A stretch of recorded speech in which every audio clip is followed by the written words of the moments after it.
పెట్టారు సార్. అప్పటి నుంచి వర్క్ చేస్తూనే ఉన్నారు మేడం. ఎంత అద్భుతమైన బుక్ ని మనకు అందిస్తున్నారు. ఎంతో జ్ఞానం, అసలు చెప్పలేవు. అది 2 times అయినా చదవాలనిపిస్తుంటది. అంత అద్భుతమైన జ్ఞానం ఉంది అందులో. ఆ బుక్ లో ప్రతి ఒక్కరు కూడా తీసుకోండి, చదవండి. ఆ బుక్ లో ఆ జ్ఞానం మనం వెళ్ళేటప్పుడు ఏం తీసుకెళ్ళాలి, ఒక జ్ఞానం తప్ప మనకు తెలియని విషయాలు ఎన్నో మనం తెలుసుకోగలుగుతాము ఆ బుక్ లో. ఎందుకంటే స్వాధ్యాయానికి పెద్ద పీట వేశారు మన ప్రతిసారి. బుక్స్ రీడింగ్ ఎప్పుడు ఆయన చేతిలో ఎప్పుడు బుక్స్ ఉంటూనే ఉంటాయి అన్నమాట. అంటే మనం కూడా బుక్స్ చదవాలి. ఇప్పుడు మేడం చెప్తారు. Thank you madam. కూర్చొని చెప్పాలి. కూర్చోవచ్చా? ఓకే. అందరికీ నమస్తే.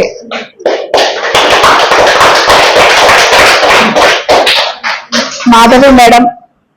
బాబు నేను నిలబడితేనేనా ప్రాబ్లమా మీకు? ఓకే ఓకే, నిలబడతాను. నిలబడితే కంఫర్టబుల్ ఉంటుంది. అందరికీ నమస్తే అండి. మరి ధ్యాన జగత్ మీ అందరికీ స్వాగతం. ధ్యాన జగత్కి మేడం చెప్పారు, మాధవి మేడం. నేను 2004లో ధ్యానంలోకి వచ్చానండి. సో రావడం ఒక ఊరికే ఏంటో చూద్దామని వచ్చాను నేను, అంతే. వచ్చే వరకు నా హెల్త్ కండిషన్ చాలా బెడ్ రీడన్ లో ఉంటేనమాట. అయినా కానీ అందరి ధ్యానం వల్ల హెల్త్ బాగవుతుంది అని అంటే నేను అది నిజం కాదులే, ఊరికేదో అంటున్నాను అనుకునేదాన్ని. కానీ వచ్చాక 40 days కరెక్ట్ గా ధ్యానం చేసిన తర్వాత అద్భుతంగా నా ఆరోగ్యం బాగైపోయింది, నా మైండ్ ప్రశాంతంగా అయింది. అండ్ అసలు ఎన్ని కొత్త విషయాలు నేర్చుకున్నా, మొత్తం లైఫ్ యూటర్న్ తిరిగిపోయింది అనమాట ఆ 40 days మెడిటేషన్. అందుకే ప్రతి ఒక్కరికి 40 days మెడిటేషన్ కంపల్సరీ, సిన్సియర్ గా చేయాలి 40 days. సో 2004 April 19th నేను ఫస్ట్ మెడిటేషన్కి వచ్చిన రోజు. నా బర్త్డేని నేను ఎంత స్పెషల్ గా గుర్తుపెట్టుకుంటానో అదే నాకు అంత స్పెషల్ అన్నమాట. సో 2008 నుంచి నేను ధ్యాన జగత్కి ఎడిటర్ గా వర్క్ చేస్తున్నాను. అంతకంటే ముందు నేను టీచర్ గా చేసేదాన్ని, BSc B.Ed సైన్స్ టీచర్ గా వర్క్ చేస్తుండేదాన్ని. పత్రి సార్ ఇక్కడ ఎడిటర్ గా ఫుల్ టైం ఉండాలి మేడం, మీరు అది రిజైన్ చేసి రండి అన్నారనమాట. నాకు టీచింగ్ ప్రొఫెషన్ అంటే ప్రాణం ఫస్ట్ నుంచి కూడా. అలాంటిది పత్రి సార్ చెప్పగానే నేను అది అంటే ఇమ్మీడియట్ గా చేయండి అని చెప్పింది అనమాట. నెక్స్ట్ డేనే నేను వెళ్ళి స్కూల్లో చెప్పేయాలి నేను ఇంకా రిజైన్ చేస్తానని. రెసిగ్నేషన్ లెటర్ ఇవ్వడానికి ఎంత ఆలోచించి ఒకటే బాధపడిపోయినా అనమాట. నాకు సొంత పిల్లల్ని వదిలిపెట్టి వస్తున్నంత బాధపడిపోయినా నేను. సో మా పిల్లలు కూడా నన్ను అన్నారు, మా పెళ్లిళ్ళు చేసి పంపించేటప్పుడు కూడా నువ్వు బాధపడలేదు మమ్మీ, ఈరోజు ఇంత బాధపడుతున్నావు అని చెప్పి. బట్ రిజైన్ చేసేసాను, వచ్చేసాను. ఎందుకంటే ఒక సద్గురువు ఒక ఆర్డర్ చేశాడు మనకి, వచ్చేయమని చెప్పారు కాబట్టి రిజైన్ చేసేసాను. ఏమీ ఆలోచించలేదు, వచ్చేసాను.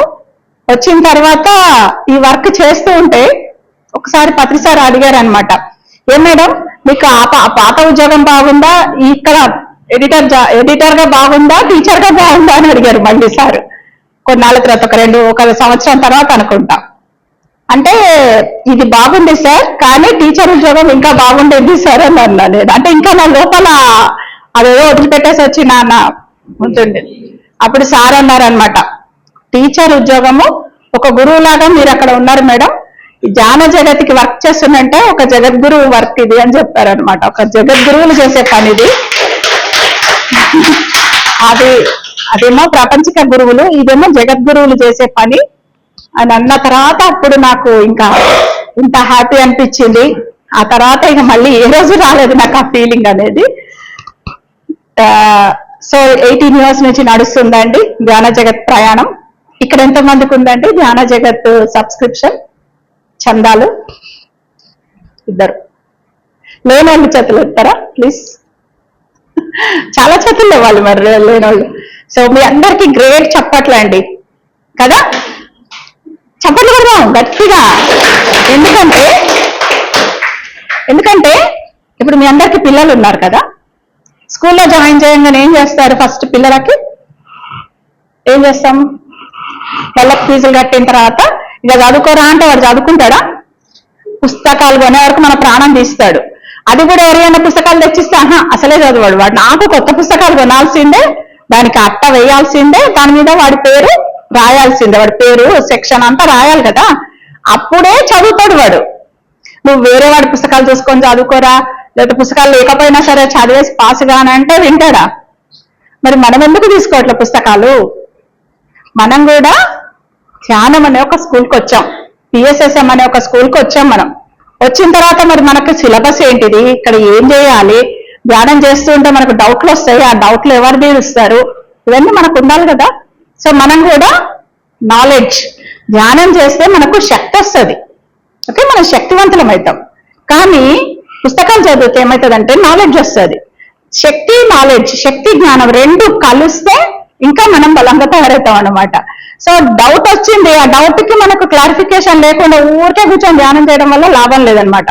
ధ్యానం, స్వాధ్యాయం, సజ్జన సాంగత్యం, పిరమిడ్ శక్తి, ఈ 4 ఉంటే 4 పిల్లర్స్ మీద బిల్డింగ్ బ్రహ్మాండంగా నిలబడుతుంది అనమాట కదా. ఇప్పుడు 4 పిల్లర్స్ ఒక పిల్లర్ వీక్ ఉన్నది అనుకోండి, అసలు పిల్లరే లేదనుకోండి, బిల్డింగ్ నిలబడుతుందా? అందుకే మనము 4 రోజులు ధ్యానంలోకి రాగానే మనకి ఎందుకో నిర్వేదం అనిపిస్తుంది, ఏం చేస్తాంలే పోయి అనిపిస్తుంది. అలా కాకుండా ఉండాలంటే, మన బిల్డింగ్ గట్టిగా ఉండాలంటే ధ్యానం రెగ్యులర్ గా చేయాలి, స్వాధ్యాయం రెగ్యులర్ గా ఉండాలి. ధ్యాన జగత్ ఏం చేస్తుంది అంటే, స్వాధ్యాయం అంటే పుస్తకాలు చదవడం. ఎన్నెన్నో పుస్తకాలు, వేలాది పుస్తకాలు, లక్షలాది పుస్తకాలు ఉన్నాయి ఇక్కడ మనం తెలుసుకోవాలంటే కదా. ఇక్కడ వేదాల దగ్గర నుంచి మొదలు పెడితే ఉపనిషత్తులు, ఇతిహాసాలు, అవి ఇవి, మళ్ళీ ఇప్పుడు వస్తున్న కొత్త పుస్తకాలు, లక్షల పుస్తకాలు ఉన్నాయి చదవడానికి. వాటన్నింటిలోంచి మనం కొంత కొంత వెతికి సారం తీసి మనం ధ్యాన జగత్ అనే పుస్తకాన్ని అందిస్తున్నాం ప్రతి నెల. సో ఈ పుస్తకం చదవడం వల్ల మనకు నాలెడ్జ్ వస్తుంది. స్వ అధ్యయనము, స్వ అధ్యయనం అంటే మనల్ని మనం అధ్యయనం చేసుకోవడం. ఎట్లా? ఏమైనా పుస్తకాలు చదవడం ద్వారా ఆ సబ్జెక్ట్ మన లోపల కరెక్ట్ గా మనం కరెక్ట్ వేలో పోతున్నామా లేదా అని మనల్ని మనం అధ్యయనం చేసుకుంటాం. అందుకే స్వాధ్యాయం అంటే బుక్ రీడింగ్ అన్నమాట. So book reading very very compulsory. కాబట్టి మీరందరూ దయచేసి ఈ రోజే ఇప్పుడే రాయండి చందాలు. రాసి మీ ఇష్టం, తర్వాత డబ్బులు కట్టండి, కానీ ముందైతే చందా ఈరోజు నమోదు చేసుకోండి. 700 రూపాయలు పుస్తకం సంవత్సరం అంతా వస్తుంది మీకు. ఎంతో నాలెడ్జ్ అండి. ఆ పుస్తకాలు చదివి ఎంత ఇన్స్పైర్ అయిన వాళ్ళు ఎంతో మంది ఉన్నారు. ఒక క్యాన్సర్ పేషెంట్ వాసు గారు అని మిర్యాలగూడలో ఉంటారు. ఆయన ఒకసారి పిఎన్సీలో కూడా వారి ఇంటర్వ్యూ వచ్చింది. ఆయన 4th స్టేజ్ క్యాన్సర్ ఉన్నప్పుడు డయాగ్నోస్ అయింది. అయ్యి డాక్టర్లు చెప్పినట్ట, బాబు ఇక నువ్వు తక్కువ కాలమే బతుకుతావు, ఏమైనా పనులు ఇంపార్టెంట్ ఉంటే చూసుకో అని చెప్పిందట. చిన్న చిన్న పిల్లలు ఆయనకు. సో ఇంకా ఆయన సరే ఓకే ట్రీట్మెంట్ తీసుకుంటున్నారు, కీమోథెరపీలు అవి. ఆ తీసుకునే క్రమంలో ఒకరోజు ఆ కీమోథెరపీలతో ఆయన మొత్తం కంప్లీట్ గా లేవలేని స్థితికి వచ్చేసిండ్రు అనమాట. వచ్చేసి ఐసీయూలో ఉన్నారట. వాళ్ళ వైఫ్ వెళ్తూ ఆయన చూడడానికి హాస్పిటల్కి వెళ్తూ అప్పుడే ధ్యాన జగత్ పుస్తకం వస్తే ఆ పుస్తకాన్ని బ్యాగ్ లో పెట్టుకొని వెళ్ళి ఆయన ఐసీయూలో చూసిన తర్వాత ఆయన టేబుల్ పక్కన ఆ పుస్తకం పెట్టేసి, ఎందుకంటే ఆయనకు ధ్యాన జగత్ అంటే ఇష్టం అనమాట ఆయనకు. సరే ఇప్పుడే వచ్చింది కదా పత్రికారు, వాళ్ళకు ఒక సెంటిమెంట్, పుస్తకంలో పత్రికారు ఉంటారు కదా, పత్రికారిని అక్కడ పెట్టాలి అని పెట్టొచ్చిందంట. ఆమె వెళ్ళిపోయిన తర్వాత ఐసీయూలో ఆయనకు అసలు సోయే లేదు. ఎందుకంటే బాగా కీమోథెరపీలు, రేడియేషన్ థెరపీలు అయినాక చాలా నిస్త్రాణంగా ఉంటారంట, కదలలేని పరిస్థితులలో ఉన్నాడు ఆయన. గ్లూకోజ్ అవి ఇవన్నీ ఎక్కినాయి అనమాట అంతకుముందు. సో ఐసీయూలో ఉన్న ఆయన అట్లా పడుకొని ఉన్నాడంట. ఆమె వచ్చిపోయిన సంగతి కూడా ఆయన పాపం గుర్తుపట్టలేని స్థితిలో ఉన్న ఆయనకు సడన్ గా పుస్తకం నుంచి ఒక వెలుగు వచ్చినట్టు అయిందంట. తన లోపలికి ఒక వెలుగులాగా వచ్చిందంట. వచ్చేసి ఒక్కసారి ఆయనకి ఇట్లా మెలకు వచ్చి లేచి ఆ పుస్తకాన్ని తీసుకొని చదవగలిగిందంట ఆయన. ఆ తర్వాత మెల్లిమెల్లిగా ఆయనకు ట్రీట్మెంట్లు అయినాయి, అన్న అయిపోయినాయి. ఇది జరిగి 15 ఏళ్ళు అయింది. డాక్టర్లో 6 నెలల సంవత్సరం బ్రతుకుతాను అన్న ఆయన. ఇప్పటికి బ్రహ్మాండంగానే ఉన్నారు. పిల్లలను పెంచి పెద్ద చేసుకుంటూ అక్కడ పెద్ద పిరమిడ్ కట్టి ఆయన బ్రహ్మాండంగా ఊరూరు తిరుక్కుంటూ ధ్యాన ప్రచారం చేస్తున్నారు. సో రియల్లీ వండర్ఫుల్ ఎక్స్పీరియన్స్ అన్నమాట. సో ఇట్లాంటి మిరకల్స్ ఎన్నో. సో ధ్యాన జగత్ అనే మ్యాగజైన్ లో మీకు అద్భుతమైన నాలెడ్జ్ ఉంటుందండి. మనం అన్ని చోట్ల నుంచి తీసుకొచ్చిన పుస్తకాల సమాచారం, ఇంగ్లీష్ పుస్తకాలు అవన్నీ మనం చదవలేని కొన్ని ఉంటాయి. ఈజీ లాంగ్వేజ్ లో మనం అందిస్తూ ఉంటాము. సో దయచేసి మీరందరూ ఈ రోజే తీసుకోండి. ఓకే, ఈ రోజే తీసుకోవడమే కాకుండా 25 సంవత్సరాలు అయింది మన జాన జగత్ స్టార్ట్ చేసి. సిల్వర్ జూబ్లీ ఇయర్ ఇప్పుడు మనది అది. సో ఈ సంవత్సరం ఏంటంటే మనం అందరం ఒక 3 పనులు చేద్దాం. టార్గెట్ ఈ 3 లక్ష్యాలు పెట్టుకుందాం ఈ సంవత్సరం. ఒక్కొక్కళ్ళము ఒక్కొక్క 10 మందితోటి చందాలు కట్టిద్దాం. ఇంకా 10 నెలలు ఉన్నాయి కదా, ఈ 10 నెలలలో నెలకొకళ్ళతోటి చందా కట్టిద్దాం. మనం వాళ్ళతోటి చెప్పన కట్టిద్దాం. లేదు అని అంటే ఇంకా ఏదో పండగో పాపమో పెళ్ళో పేరెంటో అవుతుంటే వాళ్ళ పేరు మీద చందా రాసి చదివించొద్దాం కదా. ఏదైనా ఫంక్షన్ పోతే మనం 500 1000 చదివిపిస్తాం కదా, దాని బదులు ఒక చందా చదివిపియండి. సంవత్సరం అంతా వాళ్ళకి మ్యాగజైన్ వెళ్తుంది. వాళ్ళ జీవితాలను మనం వాళ్ళకి ఎంతో హెల్ప్ చేసిన వాళ్ళం అవుతాం. సెకండ్ థింగ్ ఏంటంటే మన దగ్గర ఉన్న సెంటర్ వాళ్ళను తలా 10 పుస్తకాలు తీసుకోమని చెప్పండి. సెంటర్ వాళ్ళను మన మహాశక్తి పిరమిడ్కి వస్తుండొచ్చు కదా, ఆల్రెడీ 10 పుస్తకాలు వస్తాయి అనుకుంటా కదా. సో 10 పుస్తకాలు ప్రతి సెంటర్ వాళ్ళు తీసుకుంటే 10,000 సెంటర్లు ఉన్నాయి. 1,00,000 పుస్తకాలు అయిపోతాయి సింపుల్ గా. సో అది మనం మొత్తం 2 రాష్ట్రాల తరఫున మనం దాన్ని ఒక పెద్ద ఎత్తున పబ్లిసిటీ చేస్తున్నాం మనము. సో డెఫినెట్లీ అది తప్పకుండా అవుతుంది. ప్రతి ఒక్క పిరమిడ్ మాస్టర్ తమ వంతు బాధ్యతగా ఈ సంవత్సరం అంతా 10 చందాలు కడితే చాలు. కట్టిస్తే, కట్టడం అని కాదు, కట్టిస్తే. సో అదొకటి. తర్వాత 3వ పాయింట్ ఏంటంటే ఈ రోజటి నుంచి మొదలుపెట్టి డిసెంబర్ 31వ తారీఖు వరకు ప్రతిరోజు మీ టీపాయ్ మీద జాన జగత్ పెట్టండి. అంతే, ఏం చేయకండి. జస్ట్ టీపాయ్ మీద జాన జగత్ ఉంచండి. ఆ నెల జాన జగత్ టీపాయ్ మీద ఉంచాలి అంతే. పొద్దున్న లేయంగానే డోర్ తెరవంగానే జాన జగత్తుని టీపాయ్ మీద పెట్టుకోవాలా, వదిలేసేయండి అంతే. ఏం చేయకండి. జాన జగత్ పని జాన జగత్ చేసుకుంటారు. ఎందుకంటే రోజు ఎవరో ఒకళ్ళు వస్తుంటారు. పక్కింటి వాళ్ళు ఏం చేస్తున్నారంటే అనుకుంటా తోచకమైనా వస్తారు, కూర్చుంటారో చదువుతారు, పోతారు. చాలు, మనకి ఏం అవసరం లేదు. సో ఈ 3 పనులను చేద్దాం మనం. ఓకే, ఎంతమంది చేస్తాం? అందరం. సో తప్పకుండా ఈరోజు మీ యొక్క చందాన్ని తీసుకోండి. ఎందుకంటే పిల్లలను స్కూల్ గుర్తు చేసుకోండి అంతే. పిల్లలకు పుస్తకాలు కొనిస్తేనే చదువుతారు. మనం కూడా పుస్తకాలు ఉంటేనే ముందుకు పోతుంది మన ప్రయాణం. సో ఇది జాన జగత్ గురించి యాజ్ అన్ ఎడిటర్ నా బాధ్యత చెప్తున్నాను. సో ఈరోజు మనమంతా మహిళా దినోత్సవం, అంతర్జాతీయ మహిళా దినోత్సవం. సాధారణంగా మనం ఛానల్లోకి రాకముందంతా అంతర్జాతీయ మహిళా దినోత్సవం అనగానే మహిళల హక్కుల కోసం పోరాడము, ధర్నాలు చేయడము, హక్కులు సమానత్వం కోసం పోరాటాలు జరిగేవి. మెడిటేషన్ లోకి వచ్చిన తర్వాత అర్థమైంది ఏంటంటే ఇక్కడ ఏది సమానత్వం లేదు ఇక్కడ. ఎందుకంటే చామంతి పువ్వే, గులాబీ పువ్వే. చామంతి పువ్వు గులాబీ పువ్వు ఎక్కువలు ఎట్లయితాయి? దానిలాగా ఇది మారదు, దీనిలాగా అది మారదు కదా. అలాగా స్త్రీనే, పురుషుడే. స్త్రీతత్వమే, పురుషతత్వమే. ఈ 2 కలిస్తేనే సృష్టి, మహాసృష్టి ఇక్కడ. కాబట్టి ఆ తత్వంతో ఈ తత్వం సమానంగా పోరాటం అవసరం లేదు, ఈ తత్వంతో ఆ తత్వం సమాన పోరాటాలు అవసరం లేదు. కనుక మనం ఏంటంటే అసలు స్త్రీతత్వం అంటే ఏంటి తెలుసుకుందాం.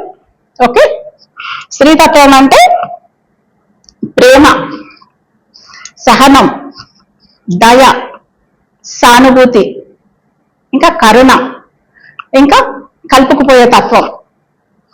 ఇవన్నీ ఉంటాయి, వాళ్ళను స్త్రీతత్వము అంటారు. తర్వాత పురుషతత్వం అంటే ధైర్యం. ఓకే, ధైర్యంగా ఉండడము, తర్వాత అధికారంగా ఉండడము.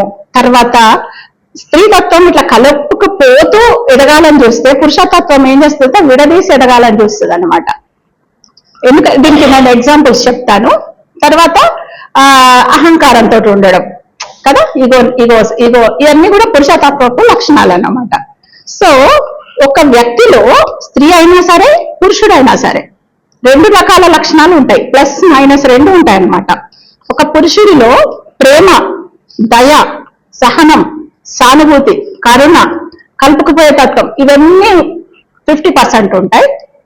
50% పురుష లక్షణాలు అయినటువంటి అధికారం, ధైర్యం, తర్వాత విడదీసే తత్వం, ఇవన్నీ పురుషుల్లో 50% ఇవి ఉంటాయి, 50% ఇవి ఉంటాయి.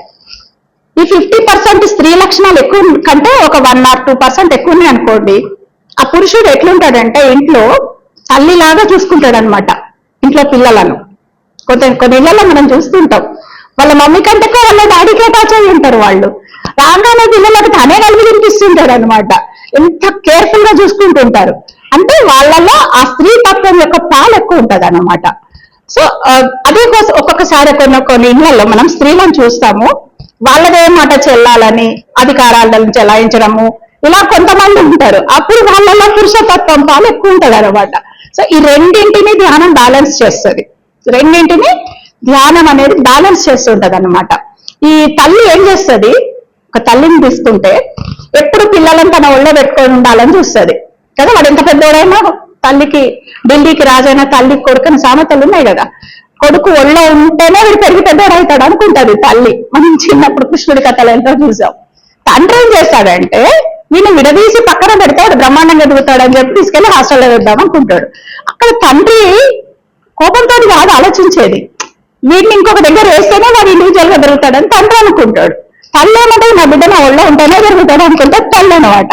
ఇక్కడ తల్లిది తప్పు కాదు, తండ్రిది తప్పు కాదు, రెండు కరెక్టే, రెండు ఈక్వల్. వాడి అభివృద్ధికి ఎదగాల, ఏ స్టేజ్ లో ఎదగాల అది కావాలన్నమాట. అలాగే సహనం, తల్లికి సహనం అనేది ఎంత ఉంటే అంత ఆమె పిల్లలను చక్కగా 9 నెలలు మోయగలుగుతుంది కడుపులో కదా. సహనం అనేది లేకపోతే తల్లి మోయలేదు కదా. సో ఆ సహనం అనేది 100% తల్లికి ఉండాలి. ఒక స్త్రీకి ఉంటేనే ఆమె స్త్రీ అనిపించుకుంటది అనమాట. సో ఒకసారి ఏమవుతుందంటే ఒక మదర్ వాళ్ళ బేబీని తీసుకొని, ఒక 5 ఏళ్ల పాపను తీసుకొని షాపింగ్కి వెళ్తుంది అనమాట.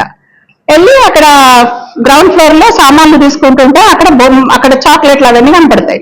కనపడంగా ఆ పిల్ల ఉండి లబా గోల పెడుతుంది, మమ్మీ నాకు చాక్లెట్లు కావాలని ఇక ఏడుస్తా ఉంటది అనమాట. ఏడుస్తుంటే మదర్ ఏం చేస్తుంది, మౌనిక కామ్ డౌన్, మౌనిక ఇంట్లో చాలా చాక్లెట్లు ఉన్నాయి, మనం ఇంటికి వెళ్ళినాక తింటాం, calm down Mounika calm down అని ఇక కూల్ బేబీ కూల్ అన్నట్టు చెప్తుంది అనమాట.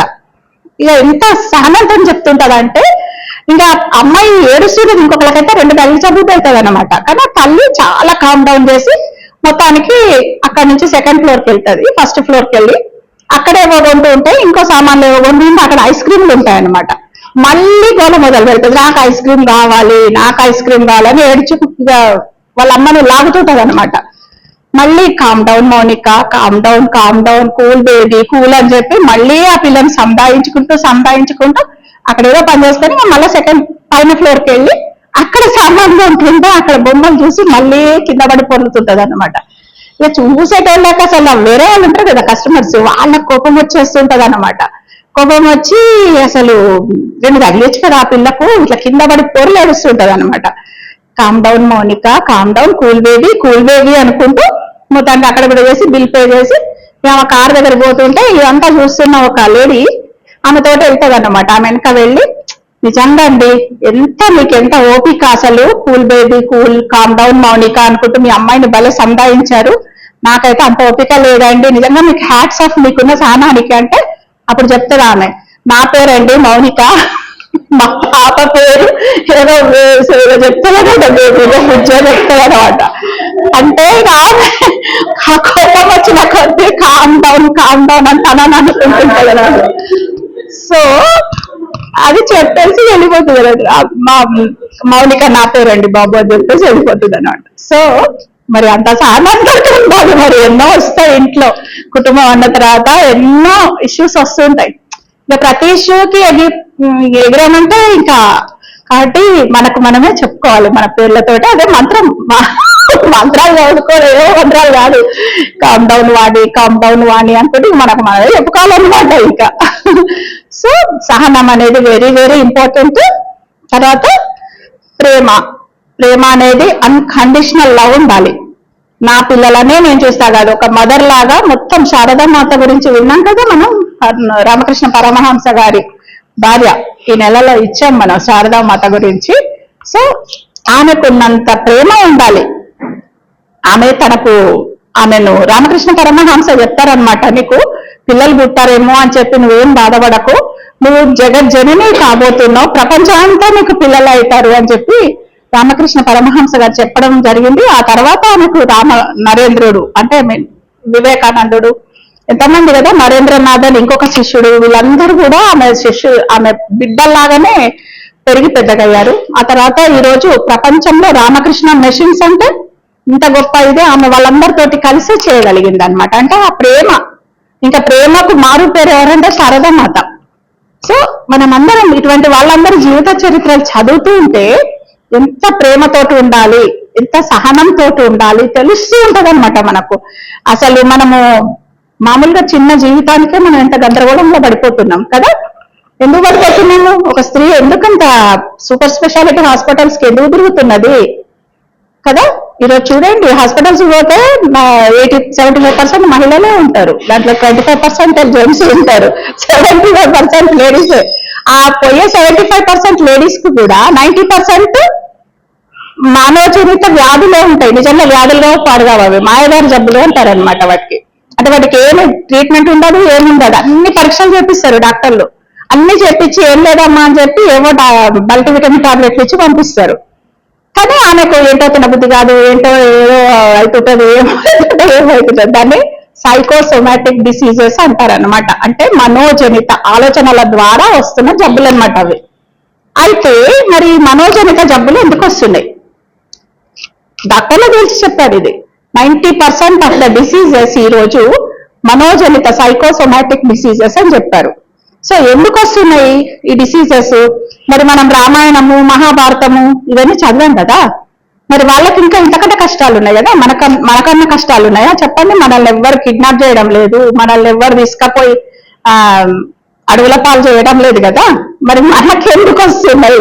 మరి రామాయణం, మహాభారతం చదువుతున్నాము, ఒక సీత సూపర్ స్పెషాలిటీకి పోయినట్టు లేదు ఎక్కడ రామాయణంలో, ఓ ద్రౌపది పోయినట్టు లేదు, లేకపోతే ఇంకా ఎవరు ఎంతమంది ఉన్నారు మనం చదివినటువంటి పురాణాలలో ఉన్నటువంటి మహిళలు ఎవ్వరు కూడా ఎక్కడ కూడా సూపర్ స్పెషాలిటీ హాస్పిటల్స్ కి వెళ్ళలేదు.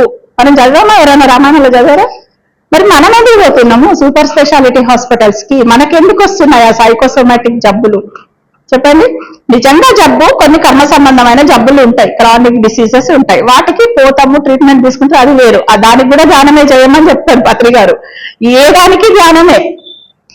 ఓకే, ఆ సైకోసోమాటిక్ డిసీజెస్ ఎందుకు వస్తున్నాయి? ఆలోచనలు. కొన్ని మనం ఇంట్లో ఉంటున్నాము, సరే ఏదో హస్బెండ్ తీసుకొచ్చిన డబ్బులు ఉంటుందో, లేదంటే మనం ఏదో సంపాదించుకుంటుందో, ఓకే, పెద్ద చెప్పుకోదగ్గటువంటి జబ్బులు అయితే వచ్చేంత కండిషన్స్ అయితే లేవు కదా. ఉన్నంతలో 24 hours ఏదో హ్యాపీగానే ఉంటున్నాం కదా. అయినా ఎందుకు వస్తున్నాయి జబ్బులు? ఎవరైనా చెప్పగలరా? చెప్తారా? అదే ఎందుకు అంతగానం ఆలోచనలు ఎక్కడి నుంచి వస్తున్నాయి మనకు? అదే సార్, అదే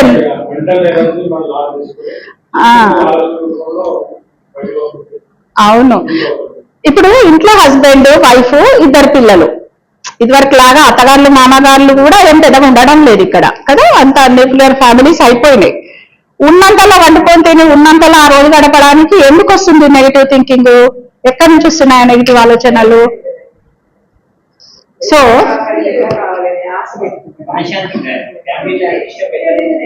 అదే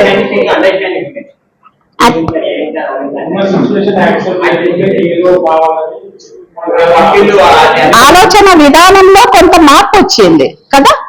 ఆలోచన విధానాలలోనే ఎక్కడి నుంచి వస్తుంది ఆ మార్పు అనేది చూసుకుంటే, టీవీ సీరియల్స్.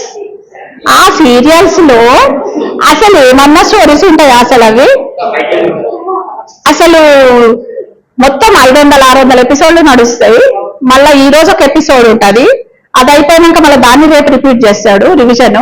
మళ్ళీ నెక్స్ట్ రేపు సాయంత్రం ఎపిసోడ్. ఈ రోజు ఎపిసోడ్ చూసిన తర్వాత దాంట్లో అంతా ఏముంటది? ఒక అత్తగారు కోడల్ని ఎలా మట్టుబెట్టాలి, ఓకే, ఒక భర్త ఆ భార్యను ఎలా మోసగించాలి, లేకపోతే భార్య భర్తను ఎలా మోసగించి ఇంకో రూట్ లో పోవాలి, ఇవే ఉంటాయి తప్ప కానీ చెప్పుకోదగినటువంటి సమాజానికి ఉపయోగపడే మ్యాటర్ ఒకటి లేదా సీరియల్స్ లో. సో ఈ రోజు చూస్తాం, ఒక ½ an hour ఆ సీరియల్ చూస్తాం. చూసిన తర్వాత పడుకున్న తర్వాత అదే సీరియల్ రింగ్ రింగ్ అని తిరుగుతుంటది కదా. రేపు ఏమవుతుందో కదా, రేపు ఏమవుతుందో అదే టెన్షన్ మనకు. ఆ టెన్షన్ తోటే పడుకుంటాం. పడుకున్న తర్వాత ఏమవుతుంది? మళ్ళీ మార్నింగ్ లేగానే మళ్ళీ వాడు రివిజన్ వేస్తాడు. ఆ రివిజన్ కోసం మళ్ళీ ఎదురు చూస్తాం. మళ్ళీ రేపు ఏమవుతుంది అనేది పెద్ద టెన్షన్ మనకు. తర్వాత మళ్ళీ నెక్స్ట్ ఈవినింగ్ దాన్ని కంటిన్యూ చేస్తాడు. ఎక్కడో సీరియస్ గా బాగా టెన్షన్ ఉన్న దగ్గర ఆపేస్తాడు వాడు. ఆపేసి ఇంకా మిగతా భాగం రేపు అంటాడు. అది ఎంతటి బ్యాడ్ ఇంపాక్ట్ ఇస్తుందంటే మన మైండ్ల మీద. మనం ఎప్పుడు కూడా ఒక దానికి అడిక్ట్ కాకూడదు. ఎడిక్షన్ అన్నమాట. సీరియల్స్ అనేది ఎడిక్షన్. చూడదలుచుకుంటే సినిమా చూడాలి, పనిచేసేయాలి అక్కడికి 2 గంటలు సినిమా చూసినామంటే మనకు ఆ టీవీకి సంబంధం ఉండదు ఇక అంతే. అది కాకుండా మనము కంటిన్యూషన్ అన్నమాట. ఇది మనకు సైకాలజీలో ఎక్స్పెరిమెంట్స్ ఉంటాయి. ఏంటంటే ఆయన సైకాలజీలో ఒక ప్రొఫెసర్ చేస్తాడు. ఎలా అంటే ఒక కుక్కకు టైంకి అన్నం పెడతారు, ఫుడ్ పెడతారు అనమాట. ఫుడ్ పెట్టే టైంకి ఏం చేస్తారు, ఒక బెల్ మోగిస్తారు. ఒక బెల్ మోగించి ఫుడ్ పెడతారు దాని ముందు. అప్పుడు బెల్ మోగియంగానే ఆ ఫుడ్ చూడంగానే కుక్కకు లాలాజలం ఊరుతుంది కుక్కలకి. అయితే అది రోజు ఒకటే టైంకి బెల్లు కొట్టడము, ఫుడ్ పెట్టడము, బెల్లు కొట్టడము, ఫుడ్ పెట్టడం అట్లా రిపీటెడ్ గా చేసి ఒకనొక సందర్భంలో ఏమవుతుందంటే ఫుడ్ పెట్టకపోయినా బెల్లు కొట్టంగానే దాని నోట్లోంచి లాలాజలం ఊరుతుంది అన్నమాట. ఇది వాళ్ళు చేసినటువంటి ఎక్స్పెరిమెంట్. అంటే కండిషనింగ్ ఆఫ్ ద మైండ్ అన్నమాట. మనం దేనికి మన మైండ్ ని కండిషన్ చేసుకుంటామో అది మనకు తెలియకుండానే మన శరీరం లోపల ప్రతి ఒక్క సెల్ దానికి కండిషన్ అయిపోతుంది అన్నమాట. ఆ రోజు ఆ సీరియల్లో మనం కొంత నెగిటివిటీని చూసిన తర్వాత అదే నెగిటివిటీ మన ఈచ్ అండ్ ఎవ్రీ సెల్ స్వీకరిస్తుంటది అన్నమాట.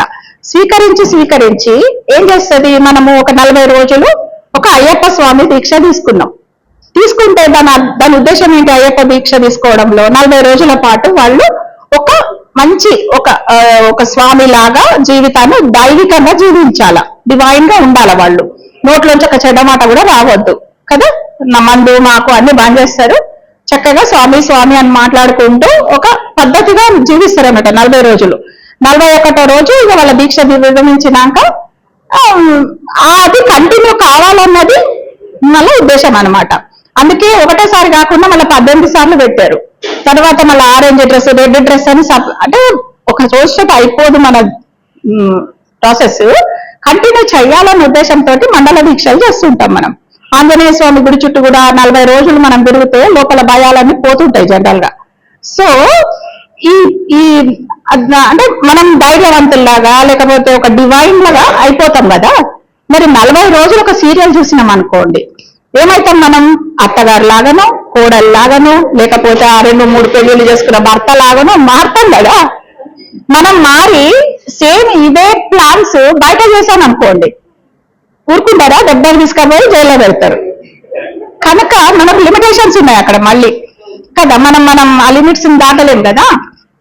అప్పుడు ఏమవుతుంది, కళ్ళు మూసుకొని ఇక మన లోపలనే మన అన్ని రోజుల నుంచి చూడడం వల్ల మన ఈచ్ అండ్ ఎవ్రీ సెల్, మన శరీరంలో సెల్ అంటే ఒక్క సెల్ అంటే ఒక్క మనం అంతే కదా. ఒక్క కణం నుంచే విభజనలు చెంది కోటాను కోట్ల కణాల లాగా మన శరీరం ఏర్పడ్డది. ఇది తెలుసు కదా సైన్స్ మీ అందరికీ. అంటే ఒక సెల్ అంటే ఒక మనం, కోటాను కోట్ల సెల్స్ అంటే కోటాను కోట్ల మనం కలిసి పనిచేస్తున్నాం మనం ఒక రోజులో కదా. మరి ఈ సీరియల్ ని ఆ కోటాను కోట్ల సెల్స్ చూసి ఏమైపోతాయంటే కొన్ని సెల్స్ అత్తగారిలాగా, కొన్ని సెల్స్ కోడల్లాగా, కొన్ని సెల్స్ ఒక భర్తలాగా, కొన్ని సెల్స్ రెండో భార్య లాగా అట్లా మొత్తం డివైడ్ అయిపోయి ఒకదానిని ఒకటి అటాక్ చేసుకోవడం మొదలవుతుంది అనమాట. ఇది సైన్స్, ఇది పూర్తిగా చెప్పట్లేదు మీకు. సో అటువంటి అప్పుడు ఏమవుతుందంటే ఒక సెల్ ఇంకొక సెల్ మీద ఫైటింగ్ చేసుకోవడం మొదలు పెట్టేటప్పుడు లోపల జబ్బులు అనేవి స్టార్ట్ అవుతాయి అనమాట. మనకి ఎందుకు వస్తున్నాయి జబ్బులు అంటే ఇందుకు వస్తున్నాయి, ఆటో ఇమ్యూన్ డిసీజెస్. దాని అర్థం ఏంటి, మన సెల్లులే మనల్ని కాపాడాల్సినటువంటి మన సెల్లులే మన లోపల ఉన్న రక్త కణాలను లేకపోతే మనలో ఉన్న కండర కణాలను అటాక్ చేస్తున్నాయి అన్నమాట. సో మనకున్నటువంటి జబ్బులకు కారణం ఏంటంటే మన శరీరంలో ఉన్న సెల్లులు లోపల కురుక్షేత్రాలను క్రియేట్ చేస్తున్నాయి అన్నమాట. యుద్ధ వాతావరణం అంటే ఆ సీరియల్ తెచ్చి ఇక్కడ దింపుతున్నాయి అన్నమాట. కాబట్టి మనము కండిషనింగ్ అనేది చెయ్యొద్దు ఎప్పుడు మన బాడీని. ఓకే, చూసుకోవాలి, మనల్ని మనం చెక్ చేసుకోవాలా. ఈ రోజు పొద్దున్నే కాఫీ తాగకపోతే పిచ్చి పిచ్చి లేస్తుంది అంటారు. అసలు ఆఫ్టర్ ఆల్ ఒక కాఫీ కప్పుకు మనం బానిసలం అవుతామా కదా. అట్లా కాకూడదు అనమాట. వెంటనే మనం అవుతున్నాము అనగానే మనల్ని మనం కరెక్షన్ చేసుకోవాలి. ఒక వారం రోజులు తాగకుండా వదిలేసేయాల. అప్పుడు తెలుస్తుంది అనమాట మనల్ని మనం కంట్రోల్ చేసుకోగలమా అని తెలుస్తుంది అనమాట.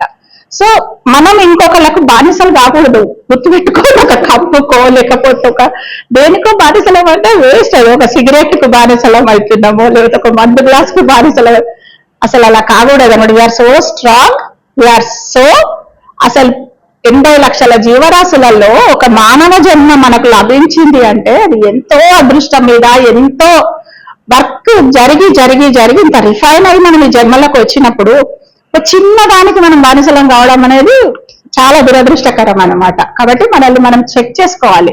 సో మనం ఎక్కడి నుంచి ఎక్కడికి వస్తున్నాం కదా. సో ఒక మహిళ తనను తను దిగజార్చుకోవద్దు. ఖాళీగా ఉన్నాం కదా అని ఆ టీవీని పట్టుకొని కూర్చోవద్దు. ఇది మనం చేయాల్సిన పని. తర్వాత చిన్నప్పటి నుంచి కూడా ఎన్నో రకాలైనటువంటి సమాజంలో ఎంతో మందితోటి మనం కలిసి ఉంటున్నాం కదా. ఒక స్త్రీ జీవితంలో 3 దశలు ఉంటాయి. ఒకటేమో బాల్య దశ, బాలిక దశ అంటారు దాన్ని. బాలిక దశ, దాన్ని మెయిడెన్ స్టేజ్ అంటారు అనమాట. మెయిడెన్ స్టేజ్ అంటారు. బాలిక దశలో అమ్మాయి తల్లిదండ్రుల దగ్గర పెరుగుతుంది. జనరల్ గా తల్లిదండ్రుల దగ్గర, మోస్ట్ ఆఫ్ ద తల్లిదండ్రుల దగ్గర పెరిగే ఆ బాల్యం ఎట్లుంటది అంటే ఆ అమ్మాయికి ఒక మహారాణి లాగానే ఉంటది కదా, ఒక రాకుమారి లాగానే పెరుగుతుంది అనమాట. వాళ్ళ డాడీ మంచిగానే చూసుకుంటారు, వాళ్ళ అందరూ బాగా చూసుకుంటారు. అంటే వాళ్ళకి అసలు ఏమి కూడా అంటే బాధ్యతలు ఏమి ఉండవు కదా వాళ్ళ మీద. సో కనుక డెఫినెట్లీ ఒక అమ్మాయికి జనరల్ గా 90% ఆఫ్ ద అమ్మాయిలు ఒక యువరాణి లాగానే పెరుగుతారు. ఏ 10% మంది పాపం వాళ్లకు తల్లి లేకనో తండ్రి లేకనో వాళ్ళు పెరుగుతారు. కానీ వాళ్ళలో మాత్రం ఆ స్టామినా అట్లనే ఉంటది. దానిని బాలిక దశ అంటారు. తర్వాత వచ్చేది క్రౌన్ దశ, మేడన్ స్టేట్, సారీ మేడన్ మ్యాట్రన్ అన్నమాట. మ్యాట్రన్ అంటే యువతి, గృహిణి, ఒక ప్రౌఢ స్త్రీ అన్నమాట. ఈ 3 దశలను కలిపి మ్యాట్రన్ స్టేజ్ అంటారనమాట. దాంట్లో ఆమె యువతిలాగా చక్కగా అందంగా ఉంటది. తర్వాత ఒక స్త్రీ లాగా చక్కగా కుటుంబాన్ని ఏర్పరచుకుంటది. తర్వాత ఒక ప్రౌఢ స్త్రీ లాగా కుటుంబాన్ని నిర్వహిస్తుంది అనమాట. అంటే తన అందంతో, తన యొక్క ఆకర్షణతోటి ఆమె ఒక చక్కటి జీవితంలోకి ప్రవేశిస్తుంది. అక్కడ మంచి పిల్లలకు జన్మనిస్తుంది. తర్వాత వాళ్ళను ఒక ఉత్తమ పౌరులాగా తయారు చేసి సమాజానికి అందిస్తుంది. ఈ 3 బాధ్యతలు ఉంటాయన్నమాట అక్కడ. సో అక్కడ వాళ్ళకి ఎంత శక్తి ఉండాలి, ఎంత శక్తి ఉంటే ఈ 3 పనులు చేయగలుగుతారు వాళ్ళు. జనరేషన్ చేయాలి, ఆపరేషన్ చేయాలి, అండ్ డిజాల్వింగ్ చేయాలి. 3 చేయాలన్నమాట. 3 పనులు వాళ్ళు చేయాలంటే ఒక గాడ్ చేసే పనులన్నీ వాళ్ళు అక్కడ చేయాలంటే వాళ్ళు ఎంత శక్తిమంతుల్లాగా ఉండాలి కదా. మరి చిన్నప్పుడు తగిలిన ఏమన్నా మైండ్కి తగిలిన గాయాలు ఉంటాయి కొంతమందికి. ఓకే, టీచర్లే ఉంటారు సరిగ్గా రాయకపోతే ఇవి ఎందుకు పనికిరాదు, వేస్ట్, పెళ్లి చేసుకుని వెళ్ళిపోవచ్చు కదా, ఎందుకు అనవసరంగా స్కూల్లో చేరినావు, ఇట్లాంటి మాటలు అంటారు. లేకపోతే నీకు అది చేత కాదు, ఇది చేత కాదు, ఏవో మాటలు అంటుంటారు. అవన్నీ మనసులో పెట్టుకొని లోపల ఊడ్స్ చేసుకుంటారు. గాయాలు ఉంటాయి అనమాట, తెలియని గాయాలు ఉంటాయి లోపల. ఆ తర్వాత పెళ్ళై వచ్చిన తర్వాత కొత్త కుటుంబంలోకి ఆమె సెట్ అయ్యే టైంలో అప్పుడు కొన్ని గాయాలు తగలొచ్చు. ఎందుకంటే అత్తగారింట్లో ఎక్స్పెక్టేషన్స్ ఉంటాయి. ఆ ఎక్స్పెక్టేషన్స్ ఇన్ని రీచ్ కాలేకపోతే కొన్ని మాటలు పడాల్సి వస్తుంది.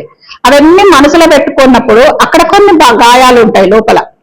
సో ఈ పెరిగి పెద్ద అయ్యే క్రమంలో కొంత ఆర్థిక ఇబ్బందుల వల్ల కొన్ని గాయాలు కావచ్చు, సమాజంలో వాళ్ళ పొజిషన్ సరిగ్గా లేక కొన్ని గాయాలు కావచ్చు. గాయాలు అంటే ఏం లేదు, ఎదుటోళ్ళన్న మాటలన్నీ లోపల పెట్టేసుకోవడం అనమాట. సో అన్ని పెట్టేసుకొని తన బలాన్ని తను మర్చిపోయి వాళ్ళన్న మాటలు నేను ఇంతేనేమో అనుకుంటారు అనమాట. అదెంత తప్పు కదా. మన సహజ స్థితిని మనం నిలుపుకోవాలి కదా. ఎదుటి వాళ్ళు అనే మాటలు వాటిని సరేమనుకోకండి. అంటే యాజ్ ఎ లేడీ నేను చెప్తుంటా, కొంతమంది భర్తలు ఉంటారు, నీకు ఏం చేత కాదు, వంటనే చేత కాదు అంటారు, లేకపోతే ఎందుకు పనికి రావంటారు, లేకపోతే వాళ్ళ ఫలానా చూడు చక్కగా ఉద్యోగం చేసి నువ్వు ఏం చేయట్లేదు అని ఇట్లా మాటలు అనడం వల్ల ఏమైపోతుంది అంటే వాళ్ళు నిజంగా మేము ఎందుకు పనికిరామని మైండ్ లో ఫిక్స్ అయిపోతారు అన్నమాట. సో అలా ఫిక్స్ అయిపోయినప్పుడు ఏమైపోతుందంటే అవన్నీ గాయాలలాగా మన లోపల ఉంటాయి. అవి ఊండెడ్ ఫెమినైన్ అంటారు అనమాట వాళ్ళను.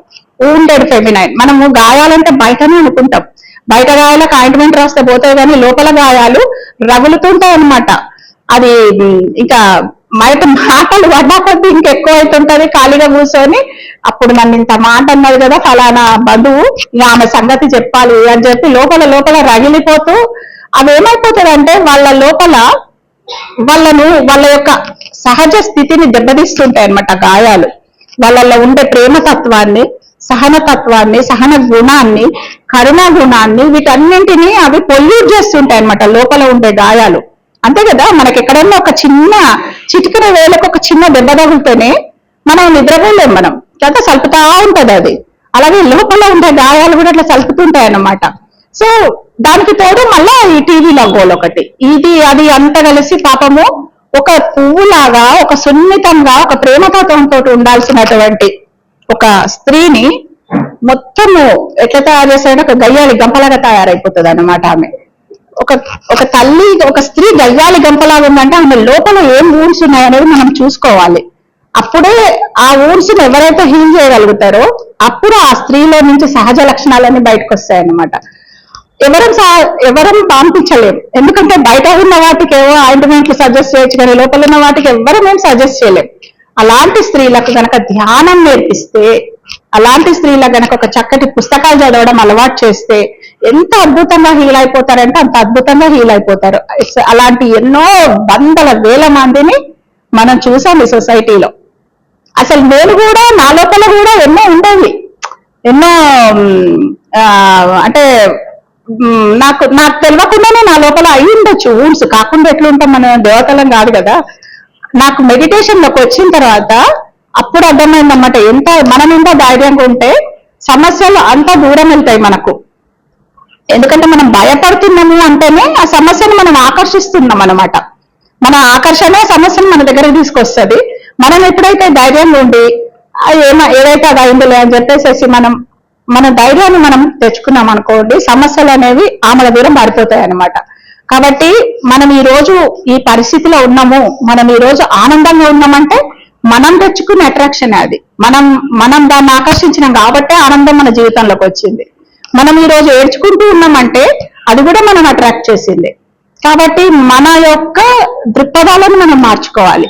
మన దృక్పథాలను మనం మార్చుకున్నప్పుడు పరిస్థితులన్నీ మారిపోతాయి అన్నమాట. దీనిని డాక్టర్ దీపక్ చోప్రా గారు లా ఆఫ్ అట్రాక్షన్ అనే అద్భుతమైన పుస్తకం రాశారు.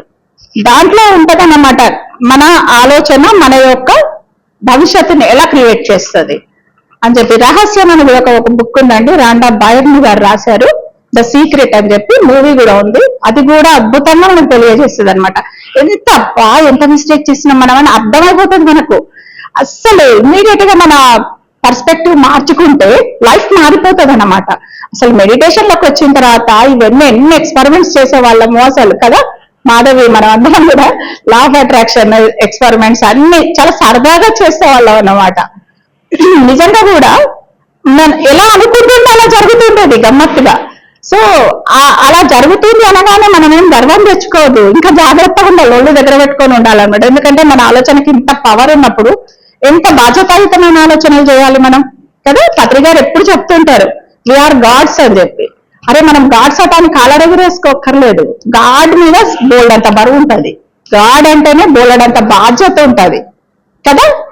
గాడ్ ఎట్లుంటాడు, ఎంత సాక్షితత్వంతో ఉంటాడు, ఎంత నిర్మలంగా ఉంటాడు కదా.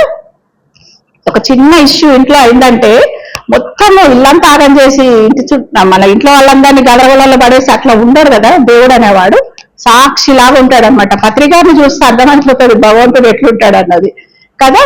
ఎవరు ఏం చేసినా సార్ నేను ఇది చేయదలుచుకున్నా, ఓకే చప్పట్లు కొట్టండి అయ్యా. సార్ నేను 10 అంతస్తుల మేడ కట్టినా సార్, ఓకే అందరు చప్పట్లు కొట్టండి, నా 10 అంతస్తుల మేడ కట్టాడట అని. తర్వాత 6 నెలల తర్వాత ఆయన వచ్చి సార్ నేను 10 అంతస్తుల మేడ నుంచి దిగుదాం అనుకుంటున్నా సార్ అంటే, ఓకే చప్పట్లు కొట్టండి అయ్యా అందరూ ఆయన దిగుతున్నాడట. ఇలా ఉంటది అనమాట భగవంతుడి యొక్క తత్వం. మనం కూడా అట్లా భగవంతుల లాగా ఉండాలి అంటే ఆ సాక్షి తత్వాన్ని మనం అలవర్చుకోవాలన్నమాట. సాక్షుల్లాగా ఉండాలి. ఒకసారి ఒక భక్తుడు ఏం చేస్తాడంటే, గుళ్ళో దేవుడు నిలబడి ఉంటాడు కదా, దేవుడు ఎప్పుడు నిలబడి ఉంటాడు కదా పాపం.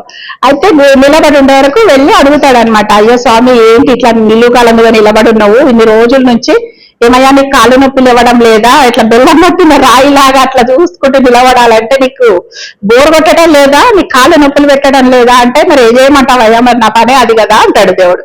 అంటే సరే ఓ పని చేయి, కాసేపు నేను నీ ప్లేస్ లో నిలబడతా, నువ్వు పోయి కొంచెం రెస్ట్ తీసుకో అని చెప్తాడు అనమాట.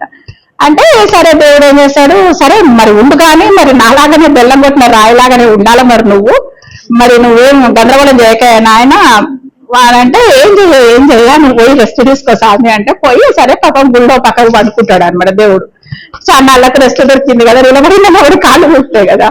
సో నిలబడతాడు దేవుడి విగ్రహంలో, ఈ భక్తుడు పోయి నిలబడతాడు అనమాట. నిలబడే వరకు ఒక షావుకారు వస్తాడు.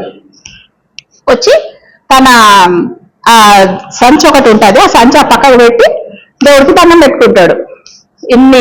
అన్ని లిక్కర్ బిజినెస్ లో అవి ఇవి బోల్డ్ ఉంటాయి అనమాట.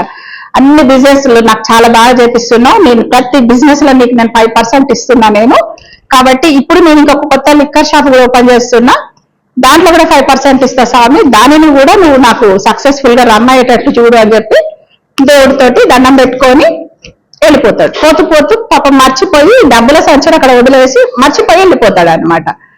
ఈ విగ్రహంలో ఉన్న భక్తుడికి అరే నీ సంచి మర్చిపోతున్నావురా అని చెప్దామనుకుంటాడు. మళ్ళీ దేవుడు చెప్తాడు కదా నువ్వు నోరు మూసుకొని ఉండాలి, మరేం మాట్లాడొద్దని అని చెప్పేసి సైలెంట్ అయిపోతాడు. సరే ఈ తర్వాత ఆయన అటు వెళ్ళిన కాసేపటికి ఒక రైతు వస్తాడు అనమాట, ఒక బీదవాడు రైతు వచ్చి పాపం కష్టాలన్నీ చెప్పుకుంటాడు దేవుడికి.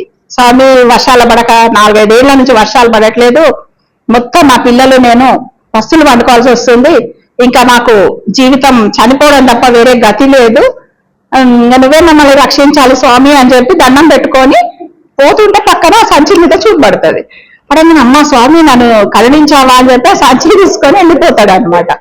వెళ్ళిపోగానే ఈ విగ్రహంలో భక్తులు ఉంటాడు కదా, అయ్యో ఏంట్రా నువ్వు నీ డబ్బులు కాదురా నువ్వెందుకు తీసుకపోతున్నావు, వద్దు వద్దు అని చెప్దామనుకొని మళ్ళీ పక్కన ఆగిపోతాడు అనమాట.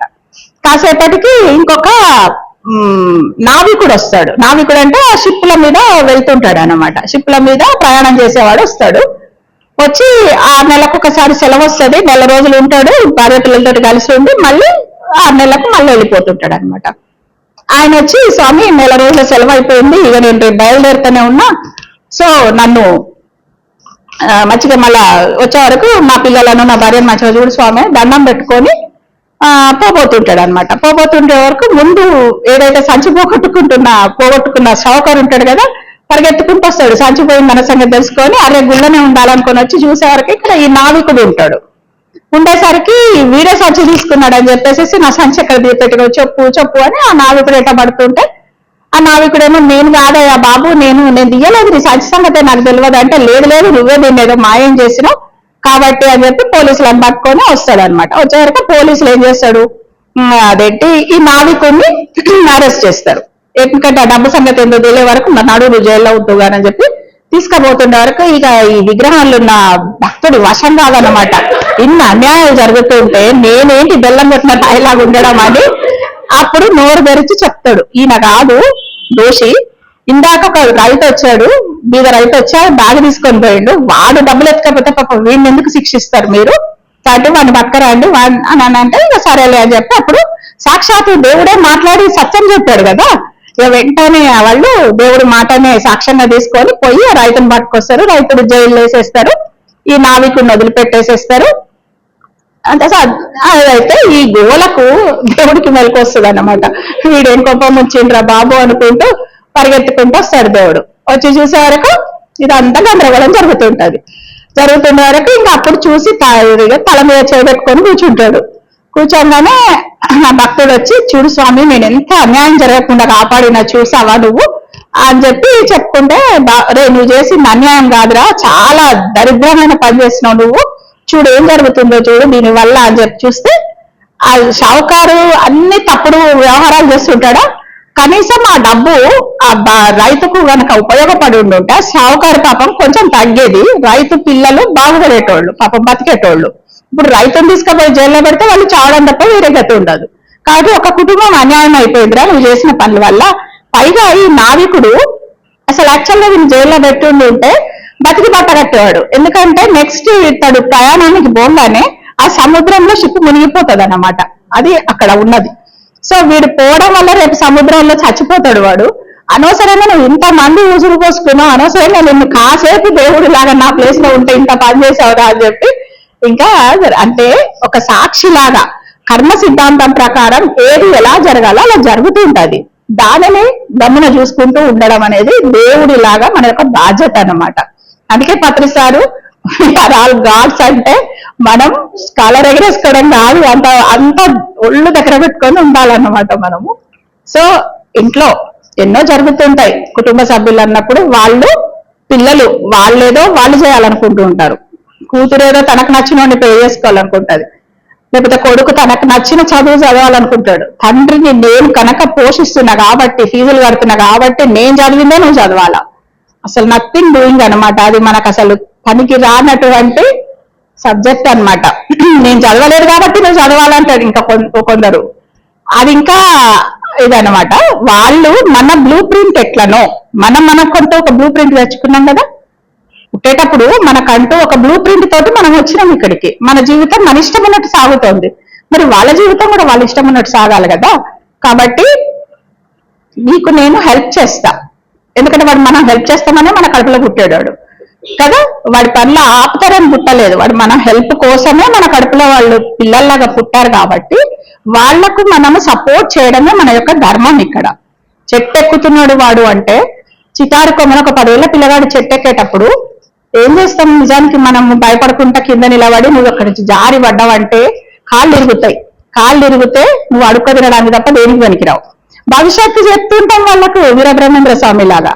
అట్లా కాకుండా నానా నువ్వు ఎక్కురా, చిటారు కొమ్మన జాంపంటున్నది, తెంపు, ధైర్యంగా వెళ్ళు పైకి, నీకేమన్నా జారితే నేను ఉన్నా కదా, నేను తట్టుకుంటా, నువ్వు వెళ్ళురా ఎక్కురా అని చెప్తే ఎంకరేజ్ చేయాలి. అది ఒక తండ్రి లక్షణం అన్నమాట. అది 10 ఏళ్ల పిల్లవాడు చెట్టు ఎక్కలేకపోతే వాడి జీవితంలో ఏం సాధిస్తాడు? కనుక ఏమన్నా పని చేస్తున్నారు పిల్లలు అంటే ఎంకరేజ్ చేయాలన్నమాట. అది ఒక తల్లిదండ్రుల యొక్క లక్షణం. ఓషో బుక్స్ పిల్లల పెంపకం అని ఉంటుంది, ఓషో బుక్. దాంట్లో మొత్తం ఇటువంటి ఉంటాయి అనమాట. అసలు ఒక తల్లి తండ్రి ఏం చెయ్యాలి అని ఉంటది అన్నమాట. సో కాబట్టి తల్లిదండ్రులు పిల్లల పెంపకంలో తల్లి తండ్రి, నేను ఇప్పుడు ఒక స్త్రీ గురించి చెప్పట్లేదు. తండ్రిలో ఉన్న స్త్రీతత్వము యాక్టివ్ గా ఉండాలి, తల్లిలో ఉన్న పురుషతత్వము యాక్టివ్ గా ఉండాలి, తల్లిలో ఉన్న స్త్రీతత్వము తండ్రిలో ఉన్న పురుషతత్వం అన్ని యాక్టివ్ గా ఉండాలి, బ్యాలెన్స్డ్ గా ఉండాలి. బ్యాలెన్స్డ్ గా ఉండాలంటే మనకి ధ్యానం అనేది ఎంత బ్యాలెన్స్ చేస్తుంది అంటే మనలో ఉన్న అన్ని తత్వాలను బ్యాలెన్స్ చేస్తుంది అనమాట. కరెక్ట్ గా ఒక స్థిత ప్రజ్ఞత్వంలో మనల్ని నిలబెడుతుంది అన్నమాట.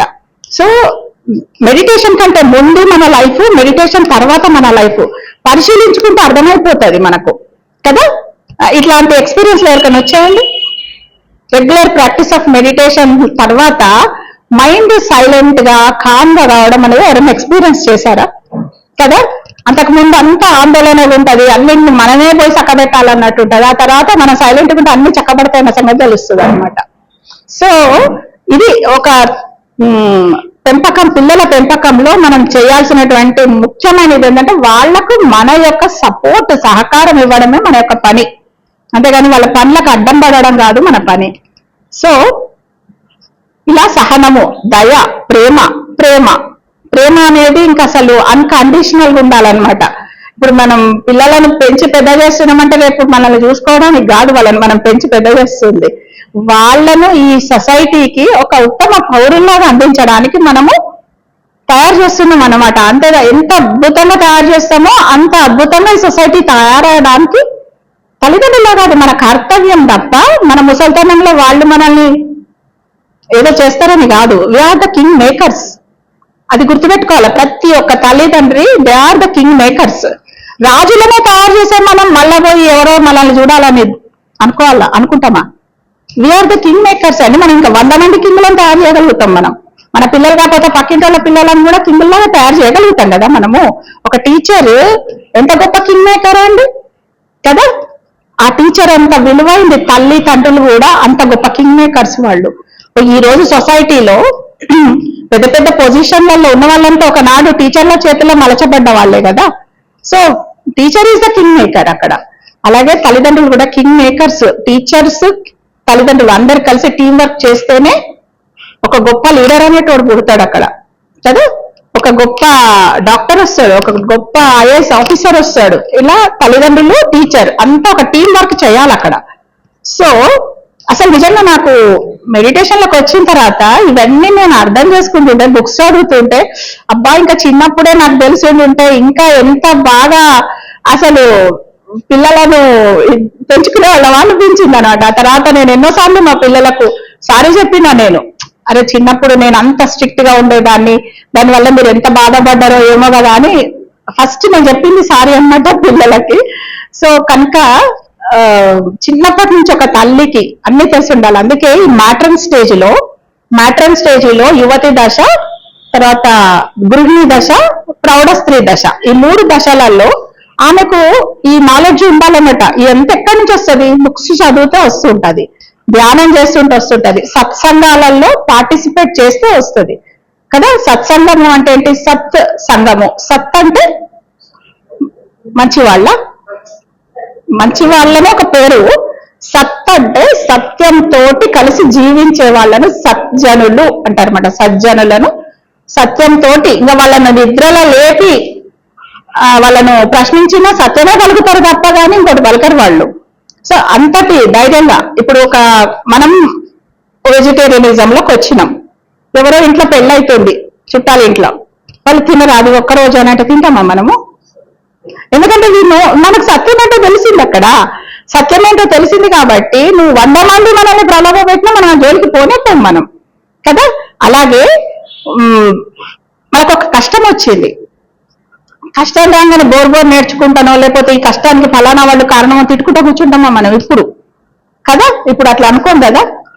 కర్మ సిద్ధాంతం ప్రకారం ఇది నాకు వచ్చింది, దీనిని నేను చక్కగా హ్యాండిల్ చేస్తాను. లేకపోతే ఒక్కొక్కసారి కొన్ని ప్రాబ్లమ్స్ మనం అసలు ముట్టుకోకుండానే వెళ్ళిపోతాయి. అవి కొన్నిటిని పోయి అనవసరంగా గెలుకుతుంటాం మనం.